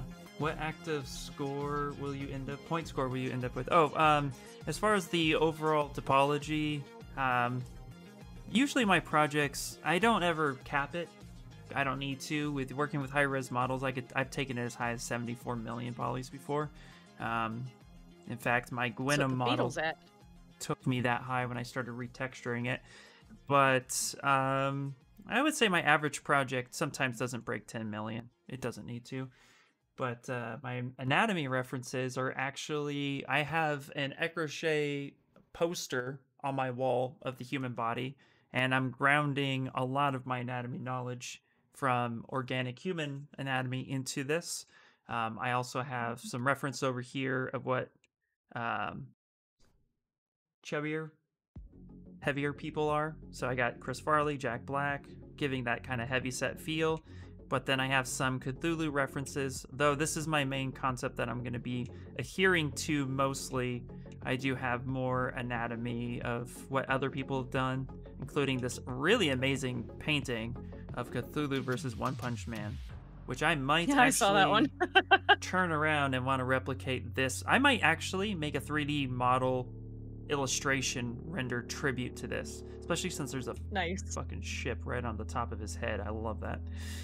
Which also gives you depth perspective, because look how small One Punch Man is, look how big Cthulhu is, and look at that ship, in which Saitama should be able to fit on that ship. So that's some distance and a half. So this is my main reference for it. And then also too, I have Raphael Grassetti's Ecrochet that I 3D printed that he released for free. So I go ahead and I have that usually within arm's reach, because I've been studying anatomy now for almost a year, and I still need the reference, but I'm starting to understand it more and more as I go through. Yeah, that painting is sick. Jack Black, absolutely. We got illustrations. I wouldn't mind teaching, but I don't think I have the patience for people. Yeah, it definitely does take patience. Oh, absolutely. It's really rewarding, though. It's like, if you get to see what people are working on, and you get to see the end result after you help them with something, it's really cool. Yeah, it really is. Yep. Yep. It's fantastic to see it come to life. Oh, thanks, man. Yeah, it really is. I enjoy the process so much. And what's really cool, too, is, like, going over a lot of the anatomy. This is why I spent that time to clean up my topology, so that I can just start really building the anatomy up and not fight this topology in any way, shape, or form. But, yeah. Set yourself up for success. It turns out coming out pretty well. There's still a few things I'm also, like, taking some liberties on. Because he's a creature, I'm able to kind of, like, push it a little outside of the realism, but still grounding it in that reality. Which is, that's the trick. Make it believable, but fantasy. Until you have a dream about him, they're like, fuck, that thing's real. I actually had a dream about retopology for the first time. I'm surprised it took this long. Yeah, you've been working on that thing forever. Holy crap. Yep. So many pieces. And then the fact that I tried to start in Topogun and it didn't go my way, and I had to redo everything that I had done in Topogun, and I also spent like 4 times longer in Topogun than it would have taken to just do it in Maya in the first place. Yeah. Anyway. Happens to the best of us. Yep. So I'm gonna Kamara, answer this question too. Which program do you use to render your projects? I currently use Marmoset 4, but sometimes, most of the time, I would use Blender. but I've walked away from Blender to get to the Marmoset 4 action that's been happening lately, because it's just easier. So I use Marmoset 3 only because I haven't upgraded to 4 yet. Soon. I've been using Marmoset since it was still in Toolbag 1. I love Marmoset. Like, it's one of my favorite third-party companies out there because it's really good at what it does. Yeah. It's like, we're going to be rendering software, and then they got really good at that. The ability to bake. Hey, we got really good at that too. There are other programs that can bake just as well, but Marmoset does a really good job of it. Marmoset. Well, I don't know if I would even say just as well. I think I prefer Marmoset's baking to Substance Painter now. I've never liked Substance Painter's baking. I think they do okay, but there's a lot of it's a little hang-ups. frustrating. Yeah. I've spent 30 Marmoset minutes is baking. like, you can... Go In ahead. Marmoset, you can actively... Or, like, in live action... Or whatever, in real time, you can paint the cage file and you can see if it fixes it. And Right. it's amazing. Yeah, in Substance Painter, I have definitely seen... I've personally spent 30 minutes baking for it to corrupt the last 10 maps. Because it didn't register errors. Where Marmoset, you tend to figure... The errors, they pop in really quickly, and it's a lot smoother of a program. See, Substance Painter, I've actually never been able to get the batch baking to work. I don't know why. So I usually just do everything one piece at a time and then put it all together in Photoshop. You actually have to, if you want to batch bake, you have to turn off your GPU render and render CPU. It's the only way I've gotten it to work. If that's why. Yeah. I wonder if that's why I've never gotten it to work. Let's see. Marmoset 3 Gang Rise Up. Hell yeah. Admiral Supernova I really says, do want 4, but... You said you haven't seen a lot of people using hair cards recently. What's replacing hair cards for realistic hair? So I don't know a whole lot about hair cards and what's replacing it, but I have noticed a lot of artists talking about hair cards going away. In Maya, I think there's in the new Maya, I saw a tutorial on, let me see if I can find it for you guys. A tutorial on hair being like just its own topology, but it's able to be programmed and animated. If you look at, I think Brave was the first movie to do it, where they didn't have hair cards. They animated the hair. I don't completely. know what they're doing with it specifically. I haven't looked into it because I haven't had a reason to yet, but I know Zinc has mentioned limbic caches, and I'm wondering if that might be one of the uses for that. It's a file format that's like really lightweight. It's called... Okay, so you could... I think hair strips for Maya is what is up and coming. I think that's what it's called. But real-time hair tool for XGen and Maya. So I don't know officially. I don't work with hair cards on a regular basis. It's just kind of what I've heard. Hair first solution and Autodesk using Geo. So that's the thing. I think they're walking away from hair cards and just figuring out how to use actual topology to go for it. It's probably a lot easier, but it's a lot cleaner than hair cards. But it obviously would take a lot more to render too.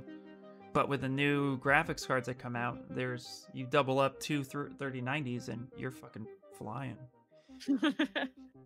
Yeah. So I don't know specifically what it is, but I do know hair cards are going to be a thing of the past very soon. Unless It's you know. something I should know more about than I do, but for my personal work, I've been working on a mech. Doesn't have hair. What? And for work, all of the hair is sculpted. Wow. That's crazy. So I haven't done hair cards in a long time.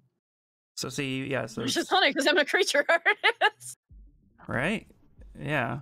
But you think would you think that would make your job easier? Oh, like, yeah. Let's say that, they're going to give you a lion to sculpt. They want the new Lion King 8 coming out next year, and they say sculpt this. Hair cards would not be beneficial for you as much as actual hair topology, right? Mm-hmm. That's interesting. Wish you could buy a GPU. I know, right? You wish you could too, man. I upgraded my GPU. I was running a 1080 all of 2019.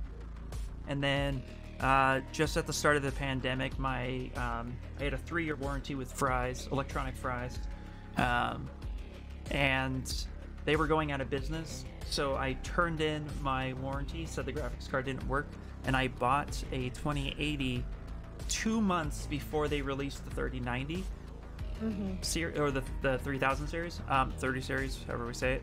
I have not at all been able to even look at one of those cards. Yeah. That wasn't on YouTube. I've never seen a spot for it. It's been sold out of my area. I live in Los Angeles. It's never once hit this area.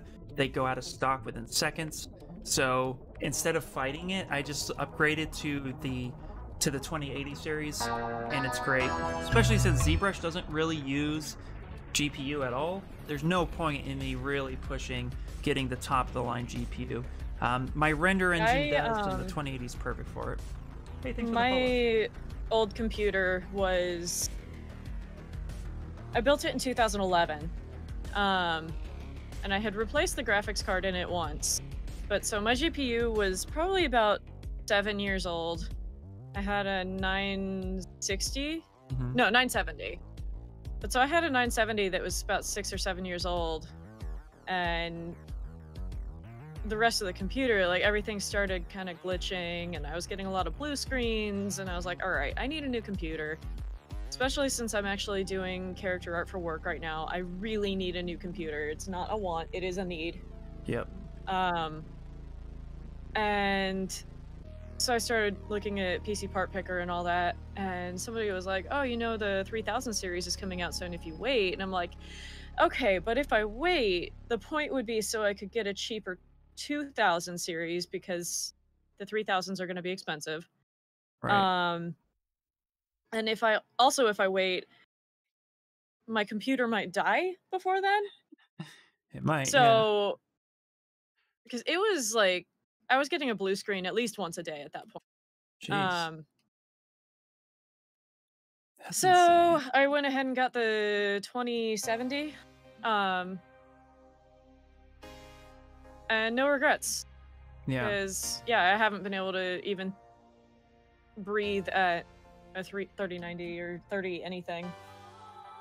Yeah, it's. I didn't want to chase 1050 it. Ti. Hey, if I had a 1050 Ti, I might not have wanted to upgrade right away, but I was working on a 970. Yeah. When they announced the 30 series, I started looking just to see. Because, I bought a replacement warranty on Best Buy, and, through talking, we might be able to get them to, like, swap type thing. Nope, none of that. So nothing was even available to chat about it. It was just fine. I'm actually really happy with it. Yeah, you can barely get 2080s right now for any reasonable price. I know, what are they currently at? I got the I think it was the 2080 Super XD. I paid full price for it at $850. I wonder what they're at now. Sixel says, managed to get a 3070 at MSRP. Nice. Hey, Sixel, thanks. Been doing art on a 980 on my laptop until this year. It's amazing how much better it is now, isn't it? $2,000? Holy shit. A 2080 is $2,000? Damn. Yeah, the drought's not going anywhere anytime soon, because a lot of the reason for it is manufacturing. There's a shortage on a lot of stuff because of the pandemic. Yeah. Holy hell. That's insane. Also, there's a shortage because of Bitcoin miners, but that's a different story. Well, and the fact that there are, companies who I won't name who are catering to that at the moment. NVIDIA! So, they just would not do that, or release the information. Apparently, according to Linus Tech Tips, if they release, there's something they could do to make those cards actually available, like actually user friendly, and they can be sold third party for a decent coin. I don't know. I'm not. Bless you. Yeah. So, that's crazy. Yeah, mining material, I hear, is a big part. It is huge. Yeah, your Vega Frontier is now up to 2,000. You got as low as 750. Yeah, I paid full price for mine. I honestly don't remember how much my GPU cost me when I got it, because I got the whole computer at once. Yeah. But my whole computer was less than most 3090s are going for. Oh, yeah. The GPU and CPU, those are the two most expensive things anybody ever buys. Well, you know, which for good reason. I mean, it's basically, that's your whole computer right there. However, the price gouging and the scalpers of the world, they know where to hurt you. Yep. This is why I've always been kind of happy that I'm not a must-have the newest, latest, greatest thing type guy. I try to stay, you know, on top of it, but at some point, that's just too much. Yeah, I'm definitely not the newest, latest, greatest person. I mean, we were talking about how my phone is several years old and kind of dying, and I'm like, yeah, whatever. Right. My desk chair has duct tape on the arms. My tablet's like 8 years old. It all still works. Right, yeah, exactly. Yeah, I looked into it. They may generally half they did a year prior. Yeah, that's also too. Supplies are pretty low. It's crazy. It's just crazy, guys. But man, time's flying, Kamara. We only got like 30 more minutes. Oh man. Yeah. I still haven't even made bat wings. Purposely. I guess tomorrow's gonna be wings and tentacles day. Yeah. I purposely like went a little longer on the stream too, just because I'm enjoying myself so much.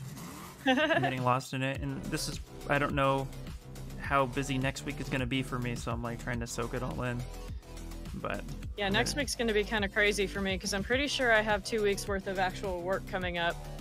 Good for you. I have at least that coming soon. I'm waiting on here's your concept. Yeah, I have 2 weeks of work, plus Anna's mentorship, plus officially starting Spicers. Yeah. Next week's gonna be crazy. Next week and the week after, then I'll be back to only 2 mentorships. Yeah. I just got a weird message. Nope, do not. Never mind, that's something else. Hey, lunchtime! What's going on? What are you going to do with the Cthulhu when you are done? 3D print it, post it on ArtStation. What is your motivation for this character? My motivation for this character is simple. He's my benchmark for progress and how well I do. In fact, I'm going to show you the other Cthulhu that I did. I think I have him still. But I want to 3D print him for sure. Whether or not he's a portfolio piece remains to be seen. It depends on whether or not he compares or excels beyond my current portfolio piece, which if you're curious on my current works and I hadn't shared it, I'll share my link one more time. But for me, portfolio pieces usually they have to meet or exceed, and even if they meet exactly, if it's nothing new to the portfolio, it doesn't go on. I'm very picky with my portfolio, but definitely 3D prints, definitely for fun. I'm taking certain liberties and breaking the concept a little bit already, but I'm just mainly falling on that, so I don't know. I'm kind of just playing and having fun too, but I also wanted to just like do something different. I'm currently working on another piece that's an anime specific piece for my daughter, Runa Yomizuki from Kakagurui. There we go. Wow, Japanese is still weirdly weird. Anyway, so I'm definitely getting, that's going to be, if I pull it off right, it should be another anime piece for my portfolio. But yeah, right now it's just fun hanging out with Kamara and doing some more weird creatures. I definitely want to do more animals though. I think I'm going to have to pick an animal project next time. His wings are looking much better. I was talking to Leo about he's working on a, and I realized I've never sculpted an actual horse. I've sculpted a horse creature. I've never made an actual horse, so I need to do a horse. Horse, of course. I've got long meetings. That's what I was Welcome gonna back. do. Sorry, I was gonna load up something. Let me see. Let me load up. I rode horses for.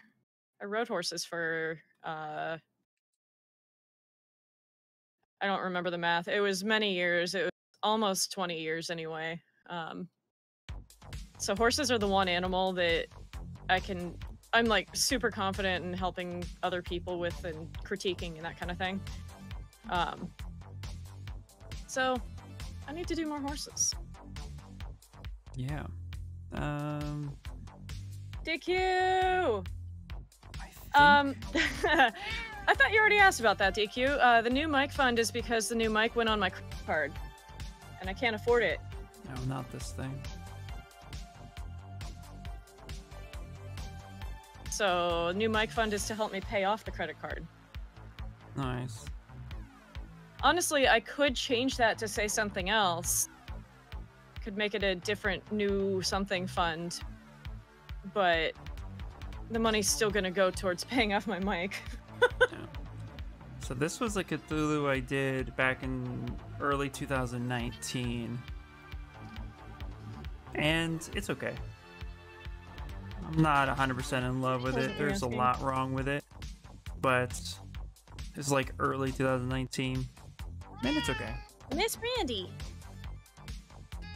It might not have been you asking, I can't remember. I've had a bunch of people asking about it though, because they're like, wait a minute, you got your new mic. And I'm like, yes, but I can't afford it. Yeah. So yeah, and I did this piece for an animation. Oh, not animation, I'm sorry, an illustration. And it was okay. I could see a lot wrong with it now. I'm like, meh. So I definitely, going from this and then already seeing the anatomy corrections, already seeing the flow of the piece is a lot cleaner. This is super rough. This is still Dynameshed. I didn't do any Z remesher. Well, maybe there. But yeah, this piece is ugly.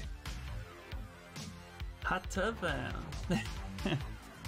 How are you today, by the way, DQ? Hey, DQ.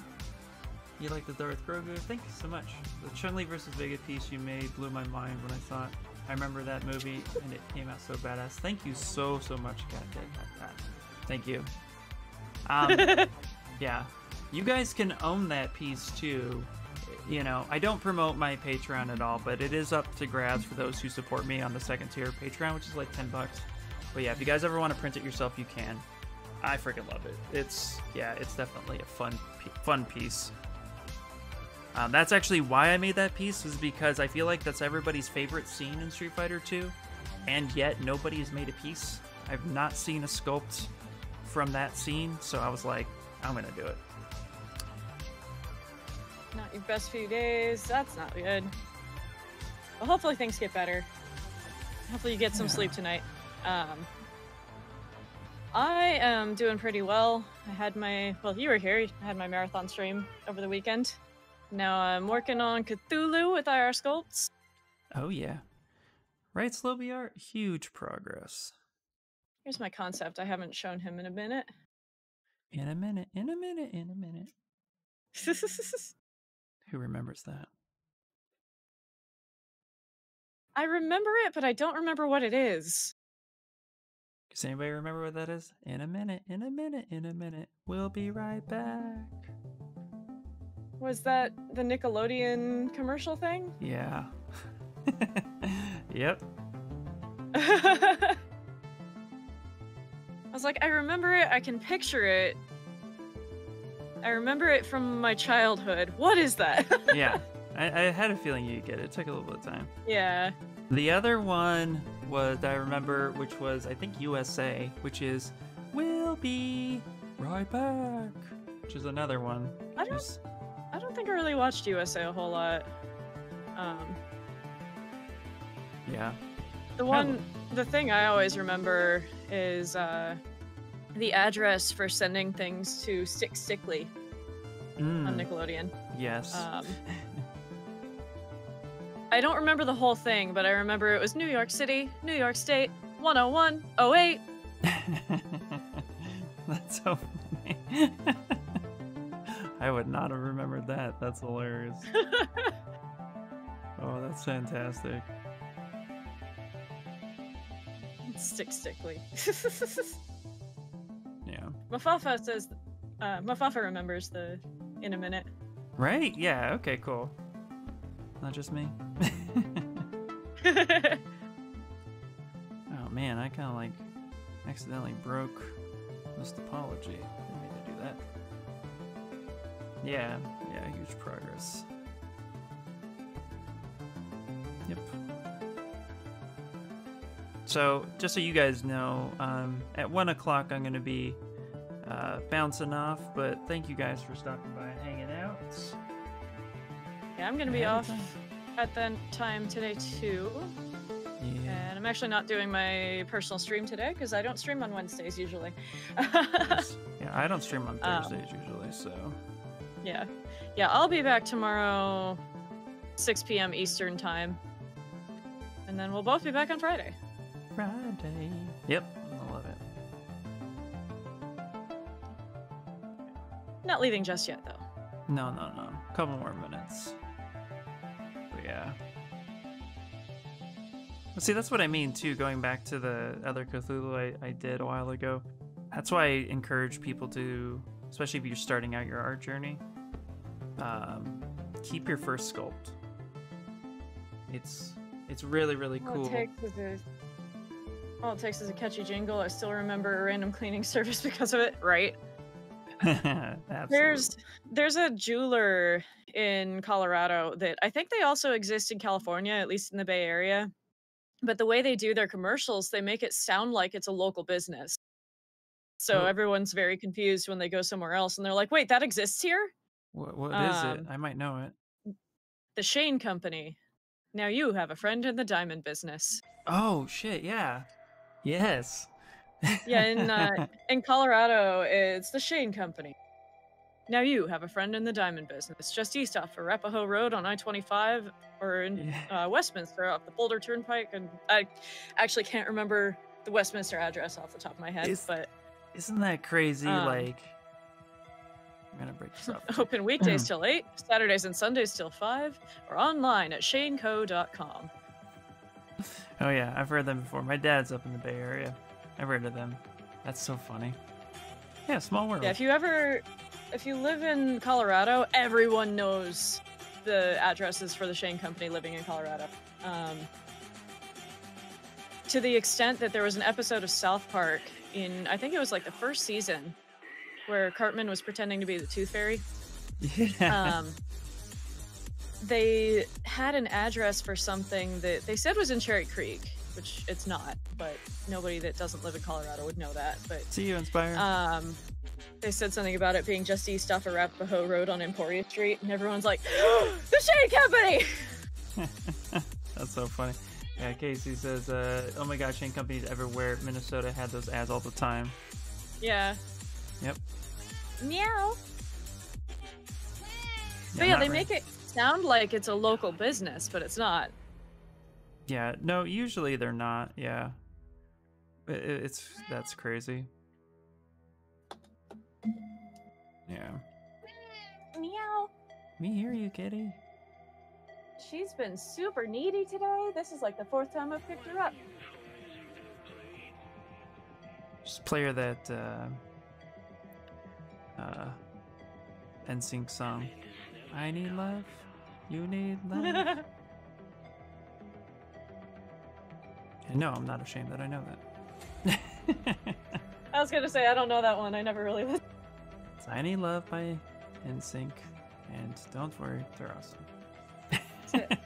I Want It That Way, or was that Backstreet Boys? I don't even know. Backstreet Boys. I'm on it. This is my jam. See, all my friends in elementary school were listening to and arguing the boy band was better, and I'm off in the corner listening to Metallica and Nine Inch Nails. See, I listened to all of the. I listened. My playlist went from.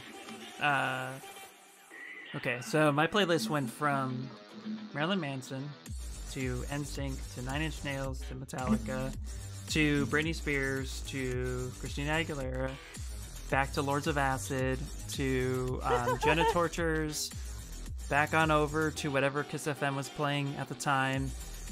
Then Bone Thugs and Harmony was a huge influence as a kid. Tupac Shakur was also a huge influence. Like, I went everywhere. Music was music. It didn't matter what it was. But what helped is that my oldest brother went through his, huge goth phase and stuff like that. So he introduced all the Jenna Tortures, Lord of Acid, Marilyn Manson, Cradle Filth, all that came into my life through him.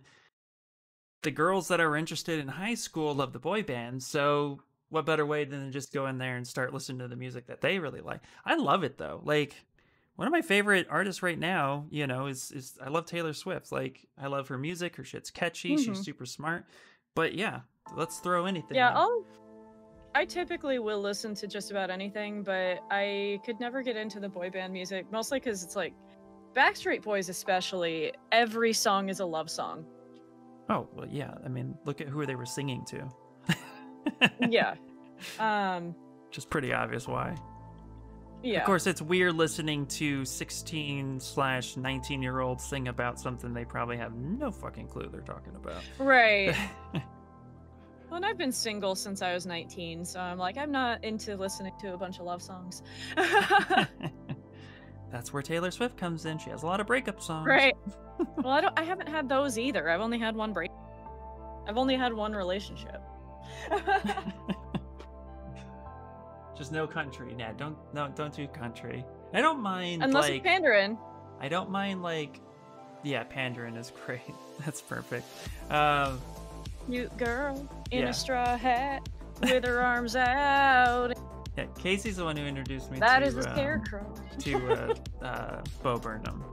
She was surprised. I had no idea who it was. Thought it was a real human woman. Oh man. Yeah, I'm telling you, what's gonna happen? I'm gonna be on a Bo Burnham kick here in a minute. Repeat stuff. The best version of repeat stuff, by the way, though, is the music video version of repeat stuff, which I sent it to my oldest brother, who is, who went through his old goth dark phase. He's the one who, the Lords of Acid, right? I sent it to him and he was like, fuck, dude, that was dark. I'm like, wait, the goth is telling me it's dark? Okay. Yeah, I'm a twisted. I broke up with Hershey bars. Yeah, exactly. Try Leonard Cohen. I'll have to look Leonard that up. Cohen? Lords of Acid? That's my jam. Oh yeah, absolutely. Yeah. Dude, Voodoo is my favorite album. I'm really upset that I lost that album though, because that album, I got it when I was 16. By the way, super surprised my mom even let me have it, because the demon girls and stuff on top, full nudity, everything. My mom bought me that album. Like, she did not care. I lost that. Oh, my mom was the one that she heard on the news that Marilyn Manson and Nine Inch Nails were the devil, so oh, that was your we mom? had to sneak that music. Yeah, and I'm like, I've been listening to Nine Inch Nails since I was 6 years old. I saw the video premiere for Wish on MTV. I don't know why I was watching MTV when I was 6, but I've been in love with them ever since. And she didn't find out from the media that Nine Inch Nails is Satan music until like 10 years later. Step by step. Step by step. Both open our chat. That's what I'm thinking. I mean, I think we're both watching each other's chat to some extent. Yeah. Yeah, I have it both open. Yeah. Oh, see, I got this one over here too. I also peeked in I Kamara. I wasn't allowed to watch to listen to Marilyn Manson, but I did. Well, you shouldn't be watching him either. No. Well, no. My mom was... I remember when he was on the MTV Music. Yeah. Butt cheeks out. Yeah, God. He also had a television show. Yeah. Yeah, that was on MTV. So Well, he was also in Sons of Anarchy. Yes, he was. Yeah, that was much later though. Yeah. Yeah. That was well past his Rose McGowan days. I was actually supposed to see him at a music festival. He was supposed to be co-headlining with Rob Zombie. Oh. And it was like 2 weeks after he had, I don't know if you've heard about this one. He used part of his set as a jungle gym and it fell on him and he broke his leg. Yeah, I do remember that. Yeah. Was that wait. How long ago was that? It was a few years ago. Okay, yeah, that was with his double guns. 2017? Yeah. Yeah, he climbed on one of the guns and it fell on him. Yeah. Yep. Yeah. Yeah, I remember that actually. But I was kind of okay with that because that meant Mastodon came and played on the main stage. And I wasn't super into Marilyn Manson anymore. Oh, yeah, I like some of his newer stuff, but I could see why. I don't like his newer stuff. It seems like he hasn't aged with the times. Like, oh yeah, no, he's still stuck in the early 2000s when, as Trent Reznor refers to it, music was dangerous. And it's not that anymore. So now he's just being edgy and kind of cringy. Yeah, I mean, some people just don't grow up. Yeah, and that's really what it is. But he did the. I always get a kick out of the fact that Trent Reznor called him a dopey clown. Yeah, he did. Yeah, one of the favorite. I didn't go to the show, but I remember seeing clips of it on YouTube. He did a show way back in the day when Eminem was still trying to come up, and people were like booing Eminem off the stage because, yeah, let's face it, at that point, you know, Eminem showing up at a death metal concert is yeah. It's really a different scene altogether, but Marilyn Manson brought him on and told everybody to, like, you know, listen to. He's like, just like respect him. He's like, no, this is my boy. You're not gonna diss him. And yeah, remember that being interesting because there were so many people who were like either rap heads or goth heads or metal heads, and it's like you couldn't like all of it. Like, yeah, it wasn't allowed. Yep. So it's like, come on, guys. Yeah, Marilyn Manson shows were very cool productions, absolutely. They were very hit or miss for a while, though. It was like, you didn't know which Manson you were getting, because some nights he was really on it and it was an amazing show. Other nights he was just being a diva. I mean, it's Marilyn Manson. Yeah. So, hey, thanks so much for the follow, Starface. I actually went to the Slayer Marilyn Manson tour.